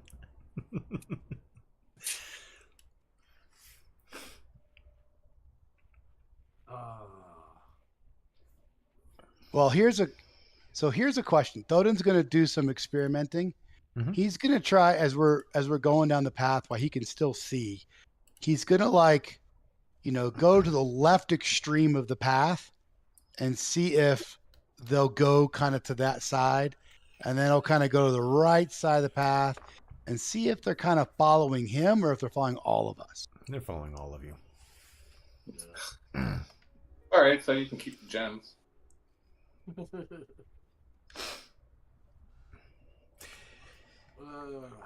After about a half an hour of traveling at this pace, you're noticing that the horses are getting tired, but you're also noticing that the shadowy figures, you don't see them any longer. Good. Oh, we've outrun them. So is it we gradually got further away from them, or they stayed like with us, and then all of a There's sudden a point where you started gradually, slowly getting further from them, and then they just yeah, because how far can they get away from their source? eventually you just no longer could see them. You don't know if they're still back there or Unless their source is the gems.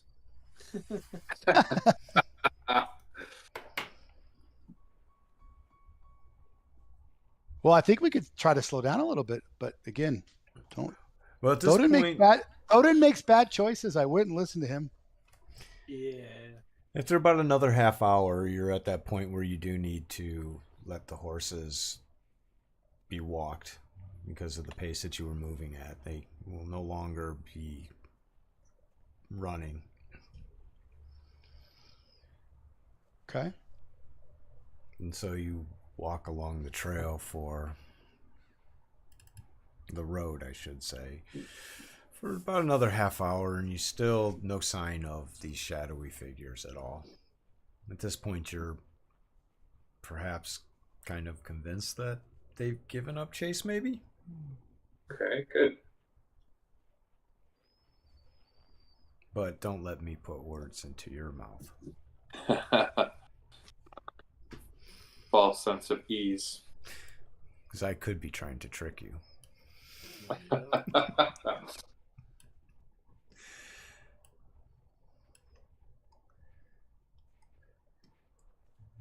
At this point, it's an hour past sunset, at least. And getting later as you continue to walk. For another half hour, you walk with the horses again. So at this point, you've walked with the horses for about an hour, and it's probably really close to being 2 hours beyond nightfall.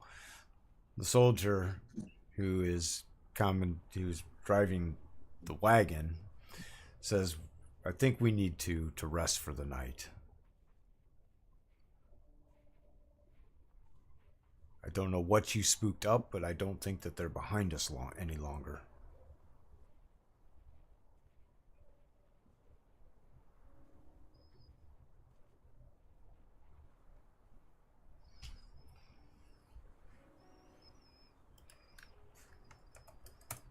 Well, we can look for a place to hold up.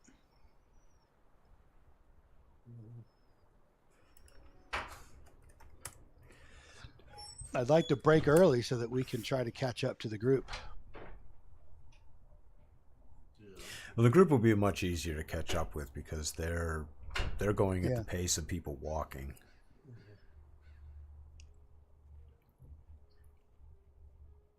But yeah, that they at least have 4 hours. The soldier actually informs you that they stayed for 2 hours like you asked, and they broke. Yeah.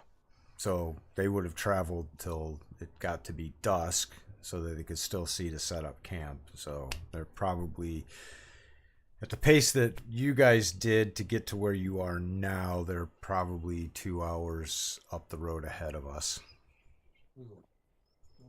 Okay. Maybe 3 at best.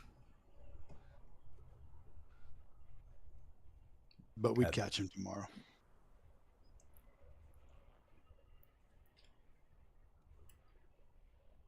All right. I'm okay to make camp, but don't let me. Yeah.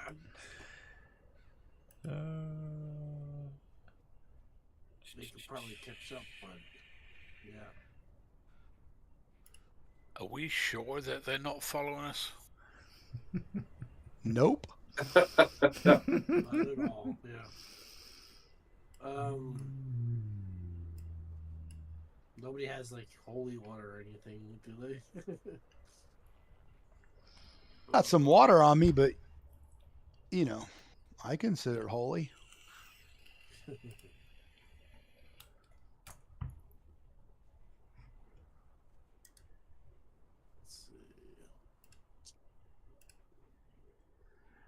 For lack of anything better at this moment, we're going to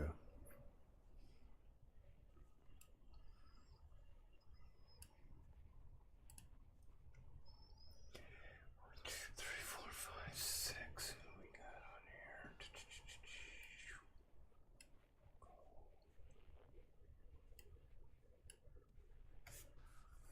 Oh, wow, you guys are tiny compared to this map scale. This is a giant's map. Giant's camp. What the heck? Yeah. Well, there were giants in the area. That was part of what every new person gets, Okay. Michael. Just making sure. It's not doggone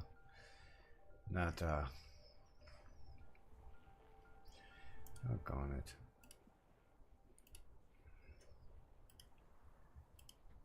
Oh, jeez. Oh.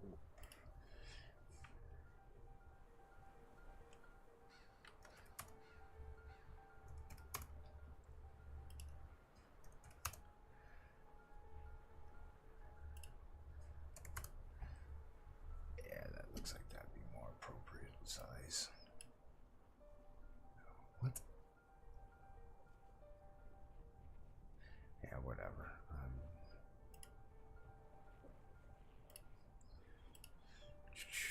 Boom. Yeah, it's still a little big, but whatever.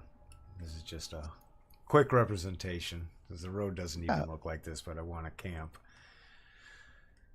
Yeah, it looks like we could all fit in that pot.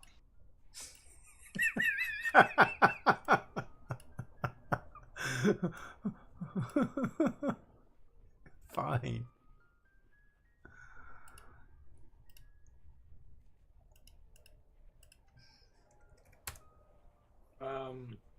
Yeah, that'll be a better presenter. Maybe. I fucking don't know, man. It looks great. That looks okay. That's better. Nothing's gonna happen, Scoot. We're just gonna rest and go to bed. There's, Well, when the rest finally catch up with you,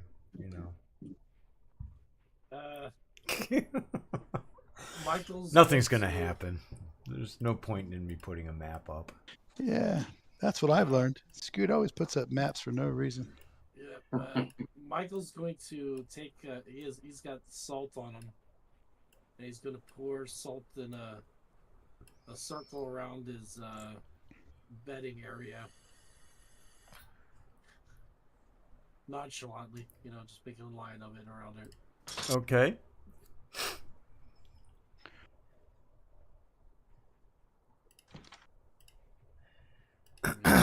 Say a prayer to Saint Cuthbert as he's doing it.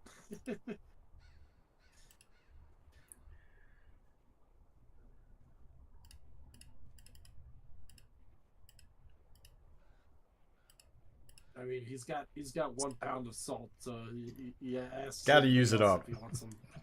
Yeah. Oh, that'll use it up. Okay. No, I said I was making a joke. Like, he's got to use it up since he's got a pound. Yeah. Well, I'm saying if anybody else wants some, he's asking. Oh. Just a little protection. See if anybody believes in it or anything. I'm not saying it does or doesn't,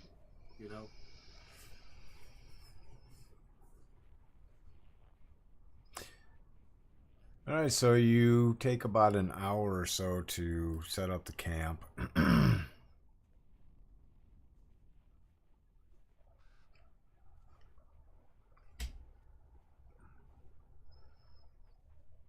going to go over here and nibble on some bushes, considering I'm in deer form. I have been since we left the woods. And I'm going to say to whoever, Michael, if you come to a decision, I can always go back and find them if you want. I have no issues with going and seeing if they're still following us. And then I'll take a mouthful of bushes. Being a deer. You know, Well, I wasn't in the tomb, nor was Lyric, so we might not be on their hit list. You were all inside the tomb affected by the curse. We weren't in it. We didn't.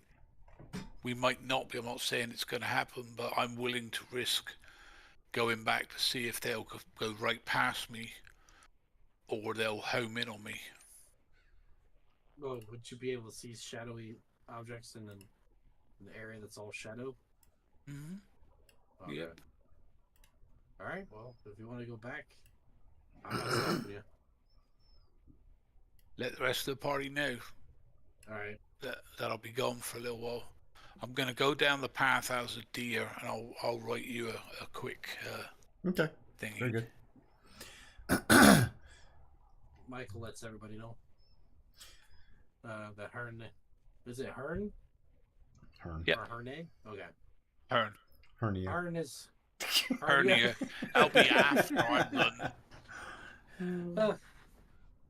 He's going to go check out to see if the whatever it is that's following us, if it's still following us. Should be back soon.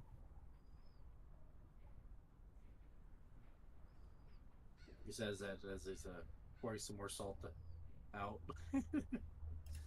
Yeah, as you see this rather handsome stag just tottering off down the road.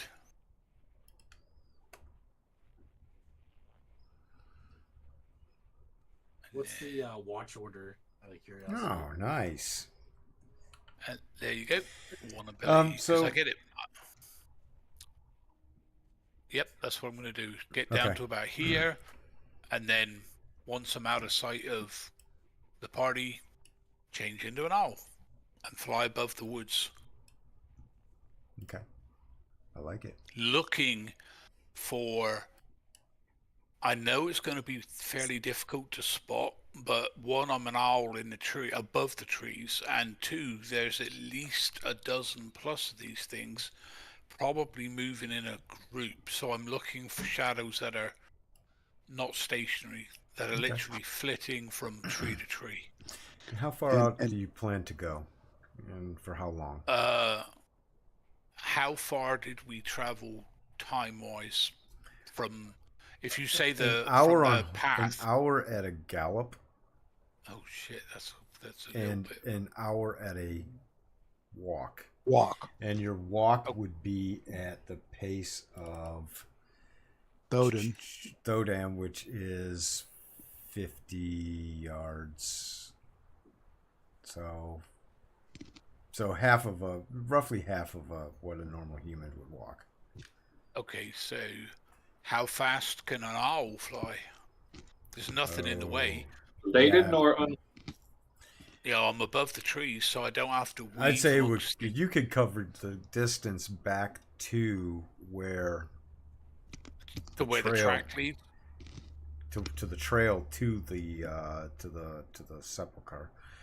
Okay. In probably about 40 minutes tops. Okay, I'll not wear myself out. I'll say it'll take an hour, but I'll fly all the way back to that pathway.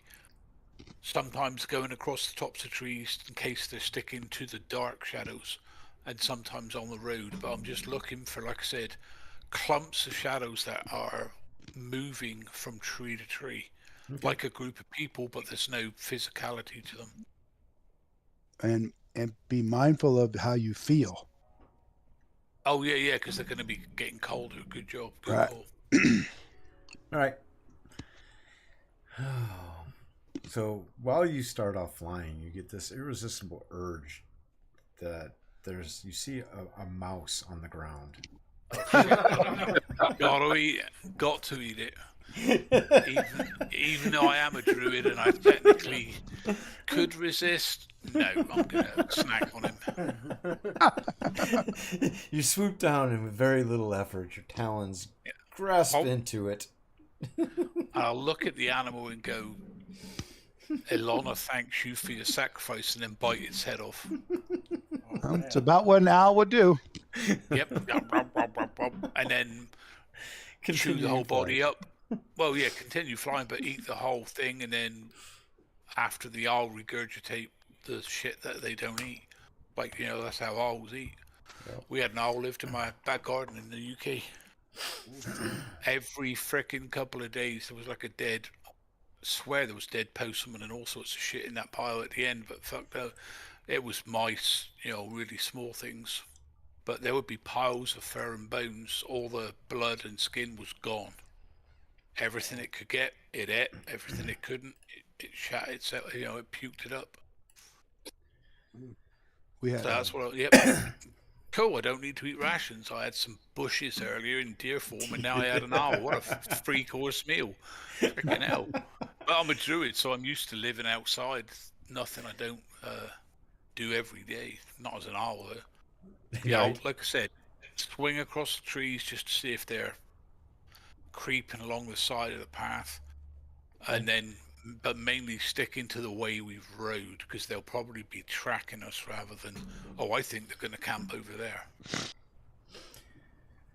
Right, so if you guys jump onto the order on the party sheet, the big party sheet, not your character sheet, the party sheet.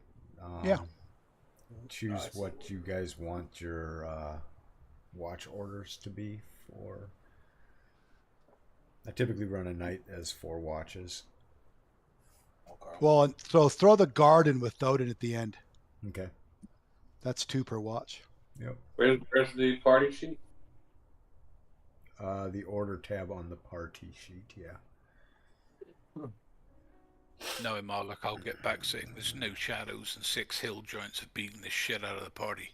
Oh, that worked. This area, that could be a possibility for sure. You know what? With Hearn being gone this long, maybe Hearn should watch with Thoden, or maybe Hearn should keep an eye on Thoden, and put the guard with Valentino. Yeah, that'll work. Hearn, you okay with that? What's that? Catching a watch when I get back? Yep. Yeah. I might still be in owl form, but yeah. Last watch. You'll get back. Yeah, I can just sit on the dwarf's head and regurgitate the mouse I've just eaten. Okay. That's my way of saying steal some fucking gems, would you? Dumbass. So Lyric sits down around the fire and pulls out her. What does she have for a musical instrument? Grand piano. Yeah, she's got a. Oh, well, God. she almost wanted to take one. She has that, whatever it is, Dwarves Instant Fortress. She summons it, goes inside. There's a whole freaking 58-piece orchestra with unseen servants. Ready? 1, 2, 3. There goes our silence roll for the night. Yeah. A lute. She has a lute. That's right. Sounds right. I thought that she had. Yeah, I guess it is. She has a lute, and so she breaks out the lute and starts playing a very calming tune. One that makes everybody feel a little bit more relaxed after the hustle that you guys did and the craziness inside of the tomb. It's a much needed respite. You're stuck on iron rations, which you have a plethora of in the wagon. So the food may not be the best or the greatest, but indeed it is sustenance. And so the rest of the party. If any of Thoden's pieces are bland, he'll go dip them in the salt circle. Oh, God. Dear Lord. Don't break my lines. Thoden's trying to get killed. Thoden, yeah. He's pushing Michael's buttons here. You cannot have a paladin in the group with Thoden. No, It is not compatible. It's not going to work out once. Thoden's going to have to Yeah. go, dude. What is he an evil character? What is up with Thoden? Are you doing anything to ascertain this, Michael? should I sense evil on him now? I'm not think you asking. should I'm do not. that. It's up to you. Jesus. I have no idea. What order are you under as a cleric? Michael asks with Thoden. Thoden won't even answer. He just ignores him. Oh, this guy right here. Ooh.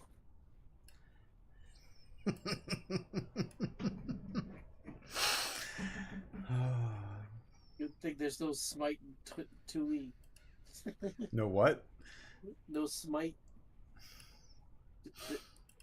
No, you can smite him with your long sword. Well, yeah, I'm talking about like a smite spell, you know. Oh.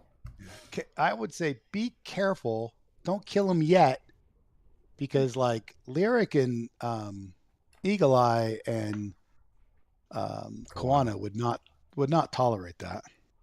Yeah. I'm not gonna start anything. I'm just But I'm the first one that says, it's kind of like Earl, right? Yeah. No, I'm not gonna do that to you. I'm gonna, Well, I mean, Matt I might has have to- suggested bringing Thodan's brother in. Oh God. Is- I can only Thodan is a series of unfortunate events. That's Yes, all, he that's all I can really say. That it's been entertaining and it's been fun, but it may not be practical. But it's been fun. Anyway, Fun. so Koana and Lyric bid the rest of you all to lie down, and they'll keep watch for some time and ensure that Hearn gets back safely. And if Hearn brings any news, they'll make sure to arouse the rest of the group if it's bad news.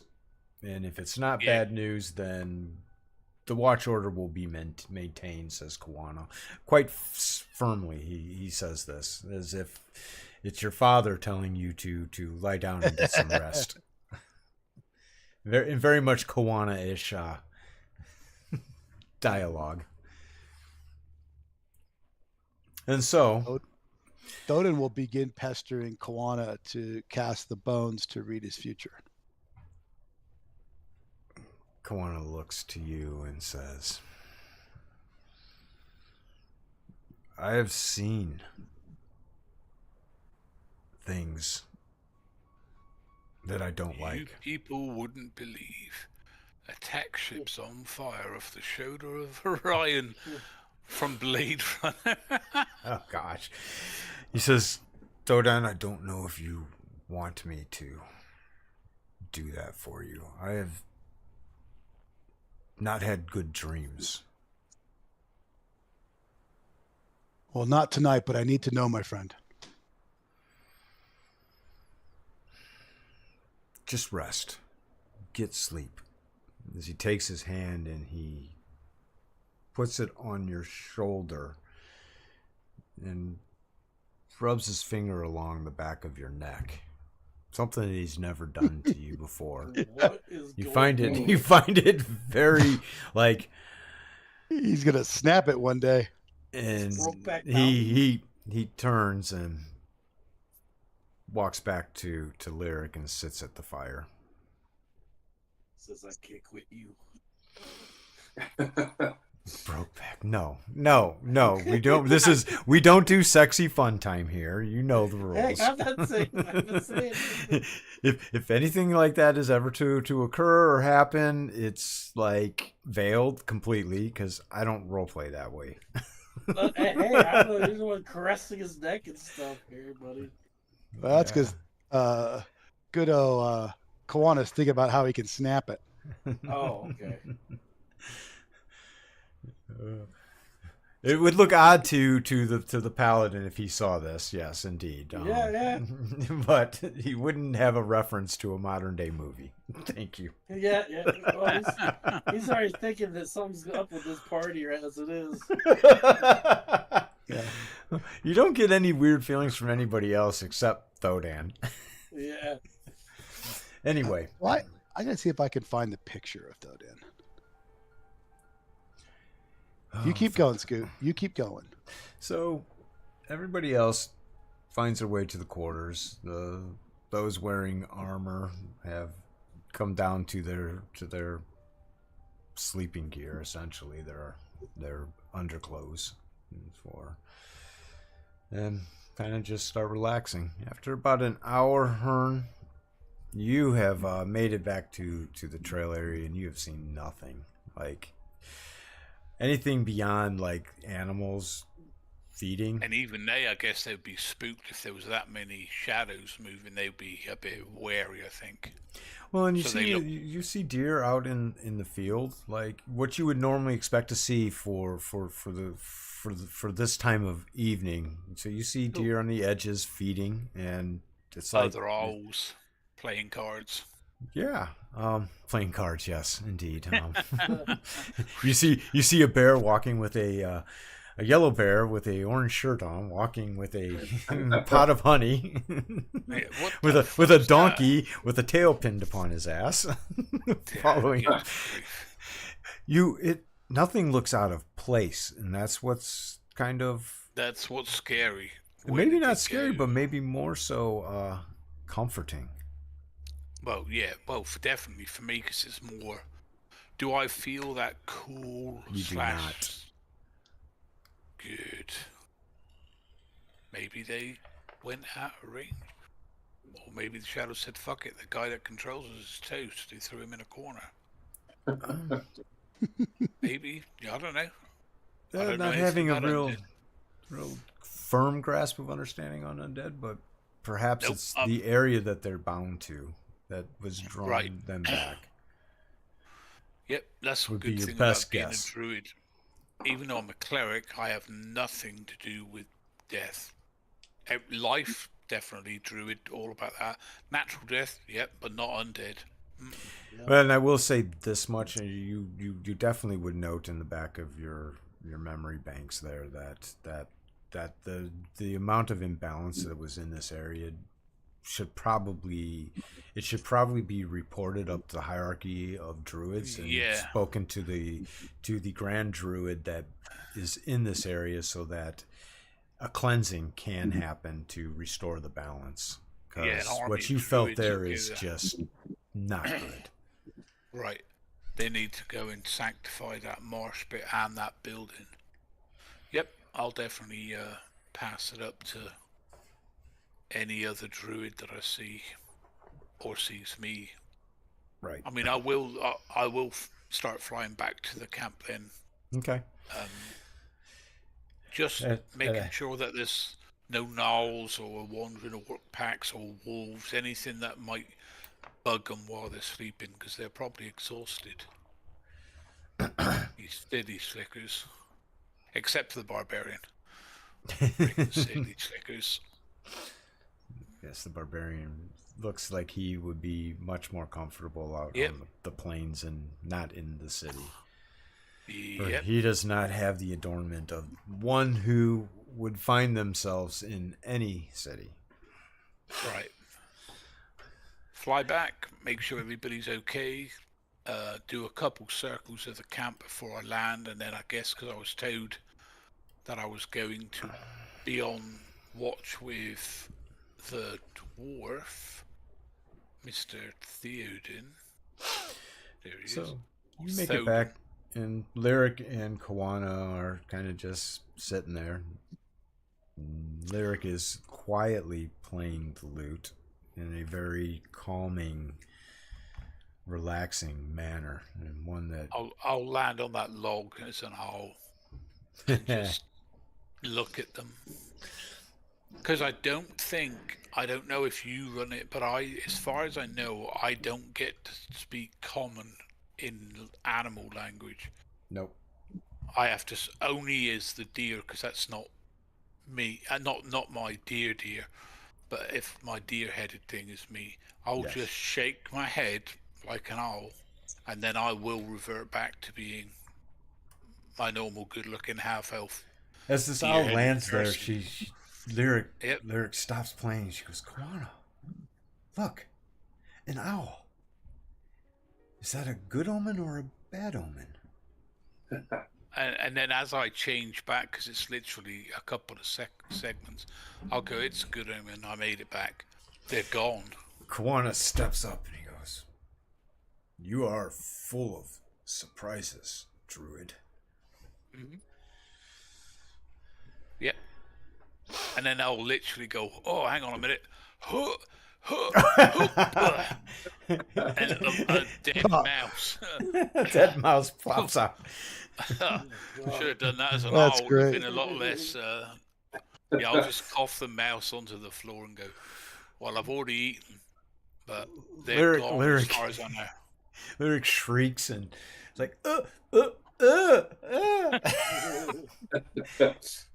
Kawana just gives a hearty laugh and then looks as if he looks to the fire and is just kind of looks like he's very collected in his thoughts, as if he's pondering something.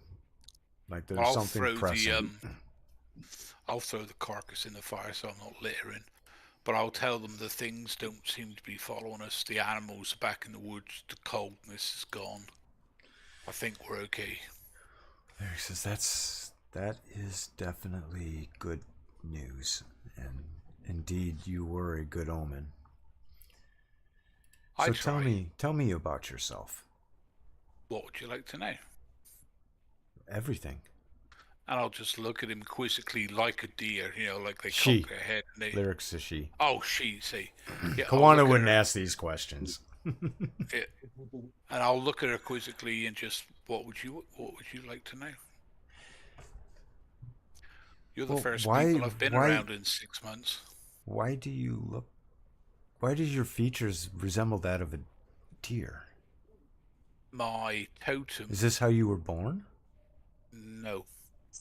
My totem, my sect of druidism revere animals. Each one of us has a different animal, and I'll point to the barbarian. His would be maybe bear because he's brute strength and protective. So as you get more power in your path, you gradually take on some of the characteristics of the animal that you follow. Ilona allows us, and mine happens to be more physical than most druids. If you meet a bear druid, you'll just see he's very hairy. He might have slightly elongated teeth, but he won't look like Winnie the Pooh with a jar of honey. But some druids are like that. And I spend most of my life as a deer. Literally, as I don't like it when I go, unless I go to town to replenish supplies or see my friends and look after my horse, I prefer to stay as a deer. Day and night, eat bushes, drink from the rivers, get to know the land. And then it's only when I meet people that I consider to be worthy to talk to that I assume this form, which as you can see is still part deer. Where are you from? Yeah. I don't know. I don't remember my parents. I don't think they died. I just woke up and I was in a deep forest, and my first memories are running through the woods and being pursued by a pack of grey wolves, and a man stood out from the trees and he said, "No, this one's not yours," and they just stopped and wagged their tails and they looked at him and he said, "He's mine." And from then on I lived with the druids. And recently they told me, about a year and a half ago, they told me to go out and explore the world on my own and find my own path. And at the moment my path takes me here. But I have a sort of a partial room in the stables in Westburn, was it called? Westburn? No. Westville? Yeah, the little town. Yep, I visit there about once a month to resupply the stuff I can't get out here, but barring that, I don't like cities, I don't like towns. So you've heard of me? I've heard of you. I've heard you playing. I was sat in the tree over there when you were playing. Actually, being that you do pay attention to what's going on in Westburn, you have heard of Lyric. Oh, As a very accomplished musician. She is, I'd say, some. How long have you been? Were you in Westburn? This is out I'm of character. in and out about 6 months, so 6 times. So If I go there once a month. about 5 months prior, there was and it was the talk of the town. There was a musician named Lyric who had come through, and everybody was loving it and loving her and the music that she was playing. And in one of the seedier, not seedier, but where more of the military folk went to have their drinks and let off steam at the end of the day. They encouraged her to play a boisterous song. And this boisterous song actually caused a very large fight. Bar fight. in the city, and it became the talk of the town. I mean, it wasn't that anybody got killed or anything, but it was just a very uncommon happening there where the entire bar ended up in a brawl because of a song that she sung. So she's been kind of banned from singing that song there, but is still welcome there because of her musical talent. So she has some renown, and you would have heard the name Lyric. I'll relate that. I heard that you have some very emotional songs that stir people to do things they might not necessarily do otherwise. She looks kind of aghast at you for a moment and says, "Please don't mention that again. That was a mistake." It not necessarily. I mean, it was fine. I felt bad. Well, it wasn't your music. It was a combination of your hypnotic singing and the fact that they were drunk and weak-willed. At that, she smiles at you and was like, "Yep, you rolled high on your charisma for that one."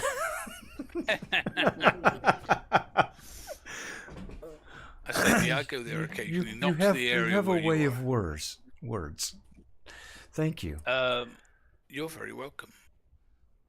Now play something soothing to help the others sleep while I take over with."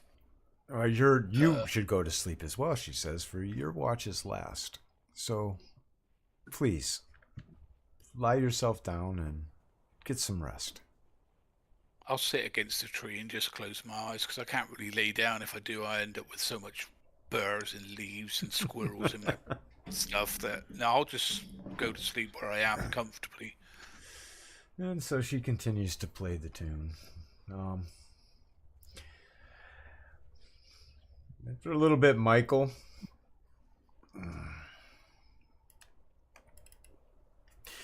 You are awoken by Kawana and Lyric, as well as Eagle Eye. And they're like, it's time for your watch.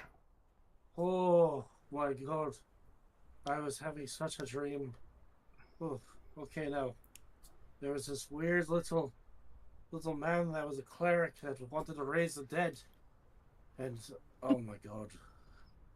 Kawana gives you a stern look and says, "We will deal with that."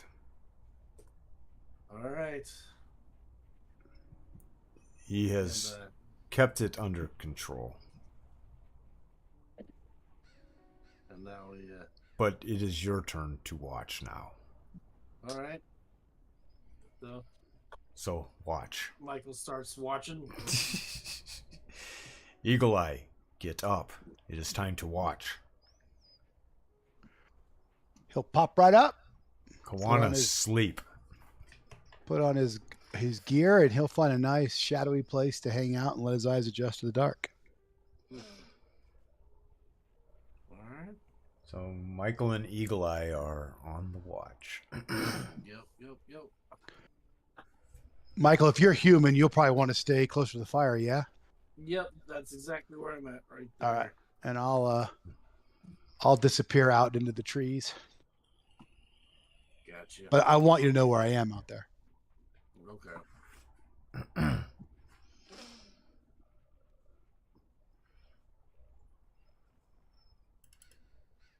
Michael starts just putting on his armor a little bit just to make sure in case something happens. It's ready.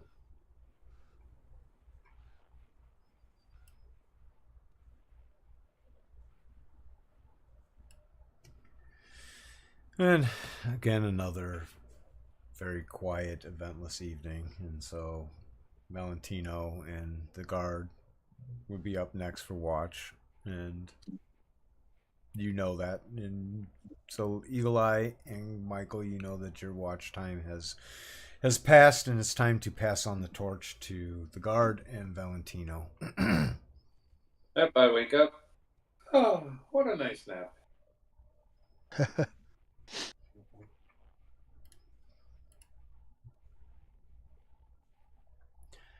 And again, another eventless. Several hours pass, and it becomes Thodan and Hearn's turn to to hang out together and keep watch.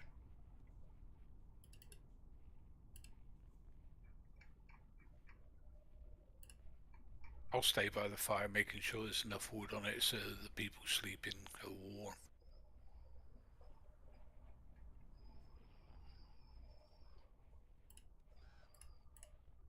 Doden will find a place on the shadows where he can sit, watch, and use his night vision. He'll make sure that Hearn knows exactly where he is. All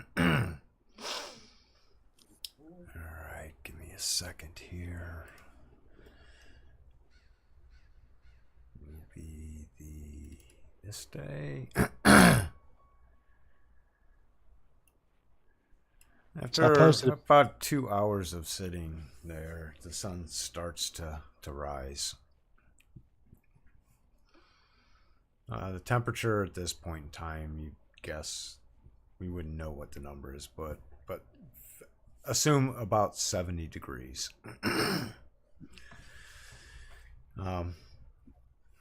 You see a mist that has come and filled the area. So the visibility is very, very small, very short. So not even a half mile, perhaps maybe a quarter mile at best. And with that, you know that the group ahead will likely probably try to stay in camp until the mist clears. So this may give you, if you break camp relatively quickly, you realize that you might be able to catch up with them quicker than... Yeah, that's great. This kind of gives you an opportunity.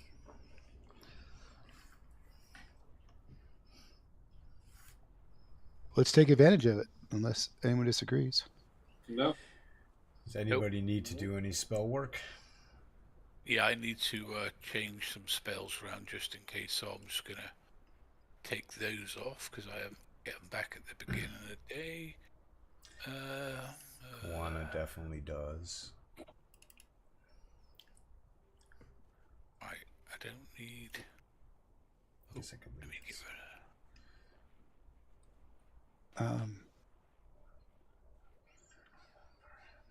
My Thoden's character sheet is showing that he's used 2 of his first level spells, but he hasn't.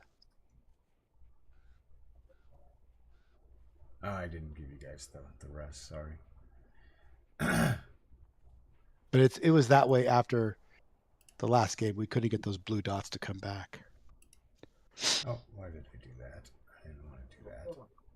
That's not what This I was wanted hard to do. somehow. What? I don't know. Let's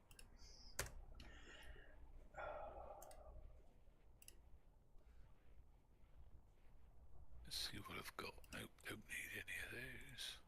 Menu, that's what I'm looking for. Rest. Long rest. Oh, dang. Why is it asking me to open a URL? I don't want to open a URL. I have no need for a URL.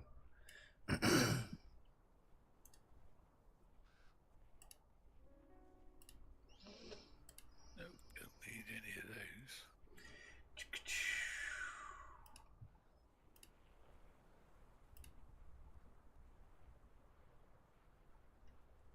so I don't need any of those. So this is housekeeping, real quick. Dodan, what are you doing with those gems? Put him in my pocket. Okay. Are you sharing them with the party, or are you keeping them for yourselves? Well, we would want to evaluate him, right? And it's been dark. So, I guess he'd go through them and look at them. Hopefully, you tell me what's there. And Thoden is not necessarily greedy. He's just lusty for gems. So he would share them out. Michael wants no part of these gems of yours. Right,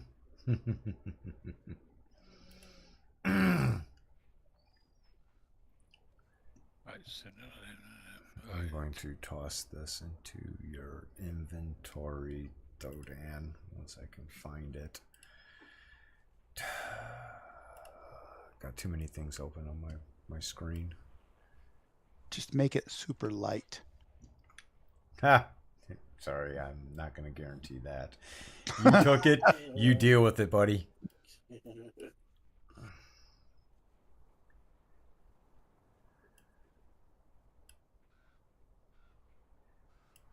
that can stay.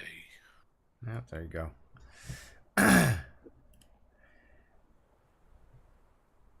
Yeah. So you get the approximate value of them there. But they have been safely secured at this point, and so any experience associated with them will get applied. I give everybody knows I give experience based on gold value according to 1E rule set.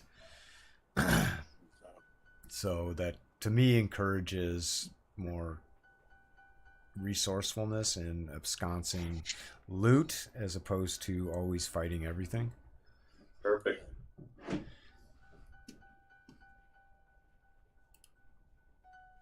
What kind of armor is Michael wearing? Oh.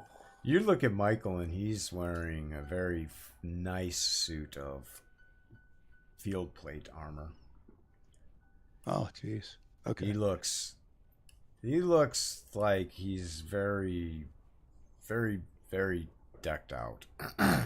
He has a very nice shiny shield, all in the coloring of... Actually, I'll let Michael explain to you how he looks. Why am I doing this? I'm not running him. Well, basically, just like how my portrait is. He's wearing basically St. Cuthbert's colors. Let's see, gold and blue, and I think some whites as well. And yeah, he's pretty much just like the portrait. Okay. Ran that through ChatGPT on the what's it called? The AI drawing thing. So basically, so there you have it. Perfect. Yeah, I was gonna say I have some plate mail in Timbuktu, but you don't need it. Oh no. And you see on his horse, he has a horseman's mace dangling there, and upon his side belt, you see a footman's mace and a long sword. Okay. Yep. The long sword looks very nice, but the footman's mace to you looks ordinary. So Thoden will offer out to anyone that needs a magical weapon. He has a +1 footman's mace that he does not want to carry. It's in the cart. Oh my god. Well, I already got a +1 longsword, I think. I'm not gonna just be greedy or anything, take anything. I already have something.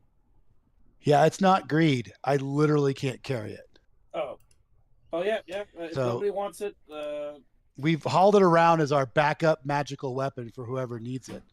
Typically, that was the heroic cavalier.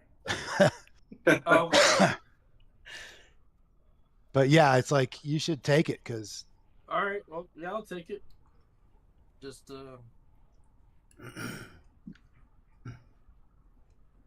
don't even. Let me see. Where's that? That's in the cart. It's the BOH tab. BOH. Oh, I see it right there. Let's drag it onto here. Ka-chow. What the heck is going on with your... Oh, I see what you're doing, Thodam. Thoden's just You're grabbing all those, all the gems. grabbing all the gems. Oh. That's all that guy wants, man. He's got a big holiday coming up. Well, you could leave them on the cart. You don't have to put them in your... Yeah, and then person. we get someone in the party like Nimble Fingers. And what happened to it all? Oh, so he's not trusting the halfling. Oh. No, the last halfling stole everything. Oh, Count yeah, the that's ball. right. What are you talking about? Yeah, Uncle Olin. He stole freaking everything. Oh, Uncle. Oh, I remember him. Oh my God. Yes. I was part of this thing way back when, like 2 years ago. He Yep. was there. Yep. Oh my God. Uncle Olin. Kawana killed him. Oh my God. Kawana. But he did start to turn, right? He started to turn into an undead thing. Did he turn into an undead thing? Yeah, remember? Or did you guys just imagine that he was turning into a were-jackal? It didn't matter. He turned into a jackal or something, and we slaughtered the bejeebers out of him. Yep. Michael would have done the same. But yeah, look in there if there's anything else. Oh no. Yeah, there's a ton of arrows. They've got a crap ton of iron rations, a large tent. That's... So you guys do... I need to ensure that everybody is able to do their spells, because we're going to cut this short soon. It's past what we normally play to. Thoden did not change his. I don't even think I have spells yet. I just need that to get a understanding for time management of how long it's going to be before you guys can break camp, and how that is going to affect what the state of the mist is and when the party ahead of you leaves. Not that you're not going to catch up with them today, but All I did was changed one spell for one spell, first level. Everything else stays the same.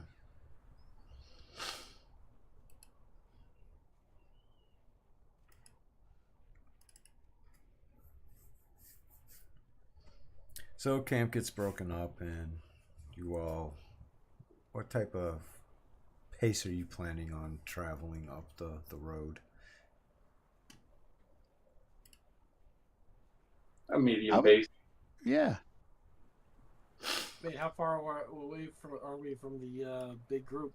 Well, you don't really know. You assume that it would be at least a couple hours. But you do know that, well, perhaps, well, you would know this as well because you saw the size. You saw the size, and it was quite sizable, over 50 members to this party. And it's going to take some time for them to get everything packed up and to feed that many people a breakfast before you hit the road. Well, and they probably wouldn't want to head out in the mist. You know for certain that they would wait until the visibility conditions improve. And right now, as it stands, the visibility is piss poor at best. So you might, if you leave now, you might catch up with them before they would normally be able to start getting on the road. But you know they're also going to travel at a much reduced pace as well. Yeah. Gotcha. Well, there is safety in numbers, but yeah. And so you make your way up the road, and after about an hour or so, the mist begins to clear. Visibility starts to improve. And you continue at this moderate pace. And I'd say within 2 hours, you finally do catch up with the group. Mhm. And I lost my map of the road once traveled. It's not this one. Images, where are you?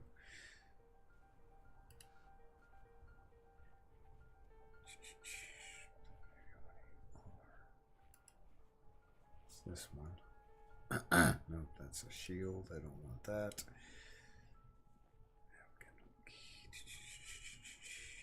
Greyhawk Travel Major. There it is. Alright, so I've actually brought a new map up for your travel so that that red line map isn't the main one to look for. And it's a little bit smaller, just generalization of the area that you're in, showing the Cool. main roads. And then drawn in is a minor road that leads to another main road that you guys had documented on the map that you do have of the area to guide you along the way to Gretzel, which is on it's in Kioland on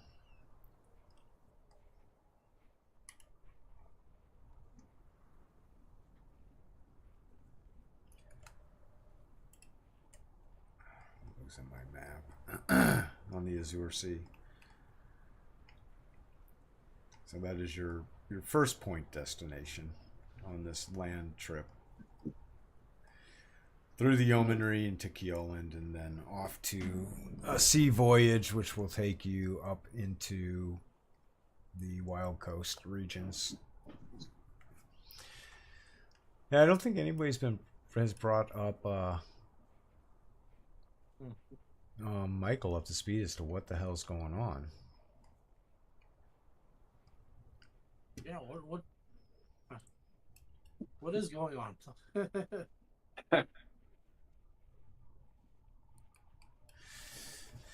And so the travel that you have is not eventless, but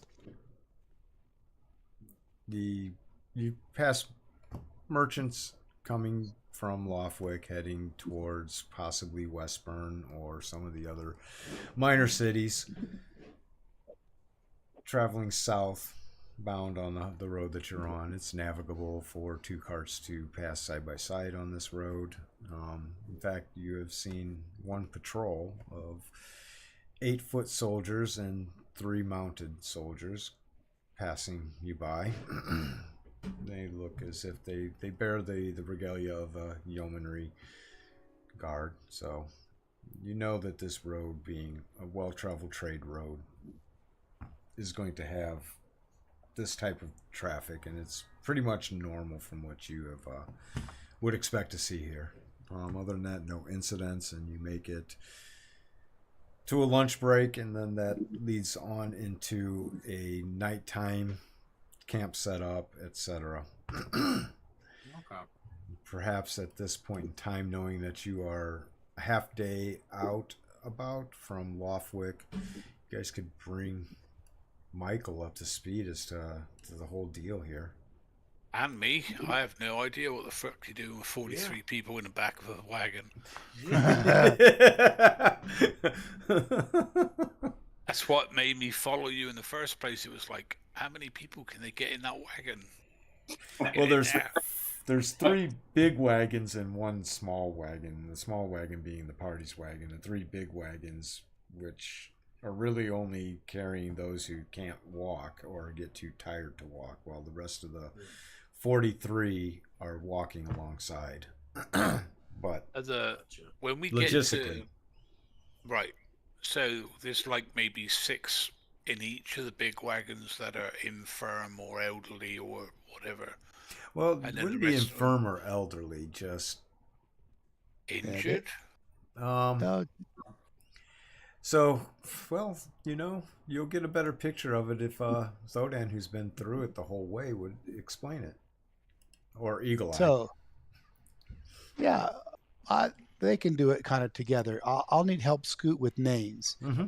So we were in this drow elf mansion, no windows, and we were able to kill everybody in the mansion and kind of release all these hostages. And they were using these people Slaves. basically as slaves. Yeah, they Eagle were Eye their says. Kiwanis says slaves. They were slaves.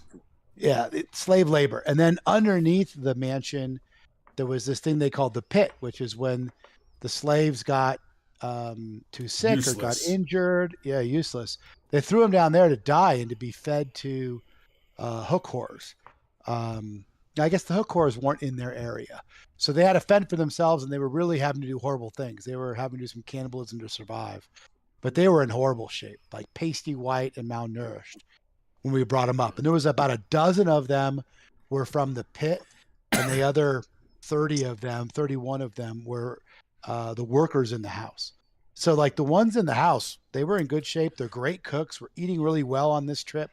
But they are all from hella far away. They're all, and I've got the big map up, Wild and I'll Coast. go look. They're from the Wild Coast, and I want to say, Safeton, Harby. yeah, Safeton and Hardby, in that kind of like the northern part of that bay. We agree. They don't know how they got captured. They were taken through the Underdark, we believe. Well, they were captured by slave raiders from the coast. Yeah, they were captured by slave raiders on the coast and then sold to these drow, who then got them to the mansion through the Underdark. So they've been gone from home for a couple of years and had no idea where they were. And they really all had Munchausen by proxy syndrome, right? They were all kind of like, they were so scared they wouldn't even leave when we opened the door. Well, there's So they would someone only who didn't follow you as well. So there were still people who stayed back at the mansion. They were just leave.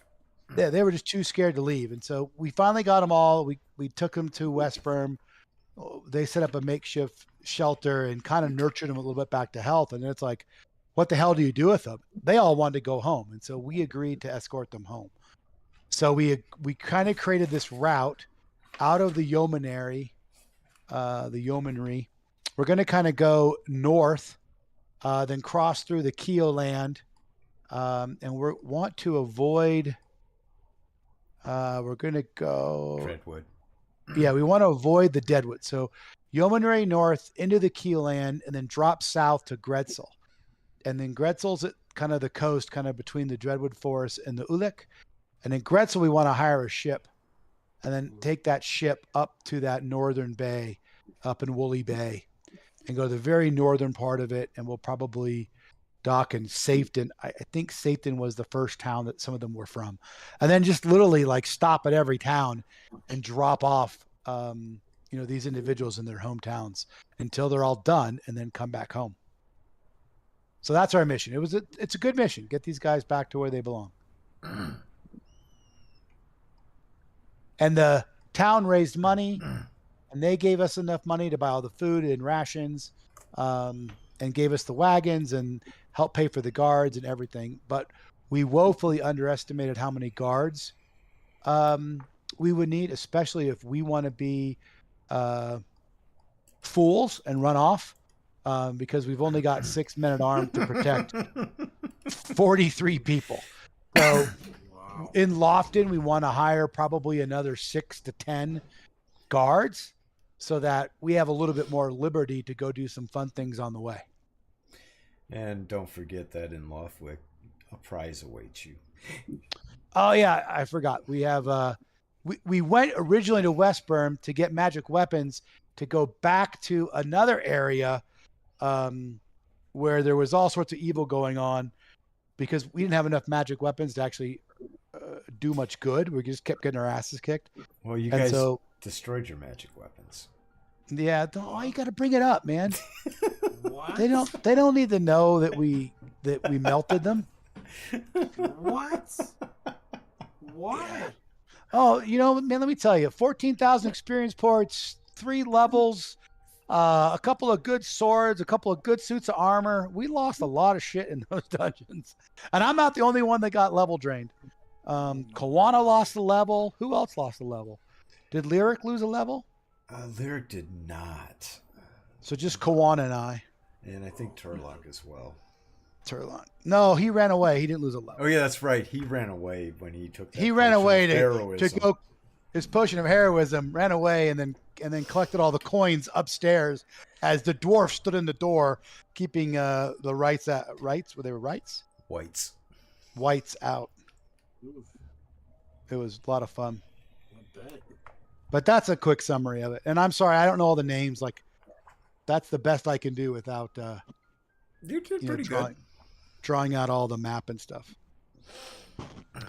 But that's our big mission. And I put in Discord a picture of Thoden. Mm-hmm. So if you go into the general chat, that is a face only a mother can love. That's 5 charisma right there. Oh my And 7 Lord. comeliness. No, he's got a decent comeliness, doesn't he? 11. He's average. Yeah, but considering that a 5 charisma. So that's Thoden, and those scars and staples are well earned. Here's a bigger image of Yeah. let me throw that in there too. Give me a second.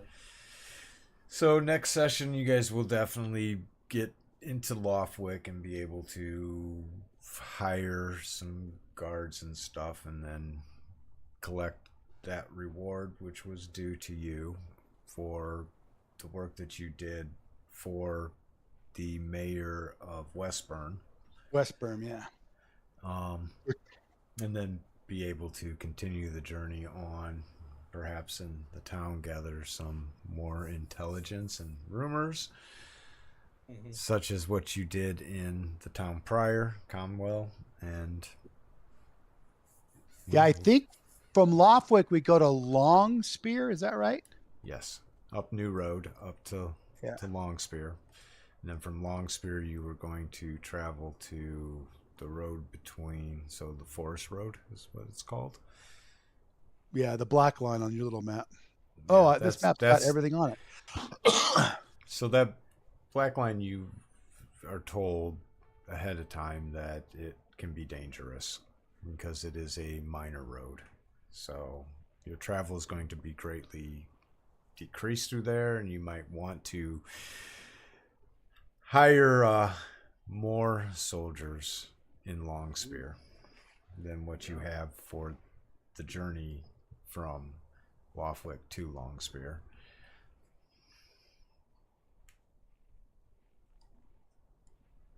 But you guys got a while till you get there, and many, many adventures in between.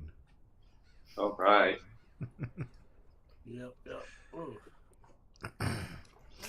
But we're going to call it here. Sounds good to me. Yeah. Yeah, thanks, guys. Yeah, very good session, guys. I feel like we got a lot. I'm glad you guys didn't end up having to fight all those things. That would have been Me too. that would have been fun. Maybe it Perhaps. wouldn't have been. Maybe it would have been. Who knows? Depends on what they were. Yes.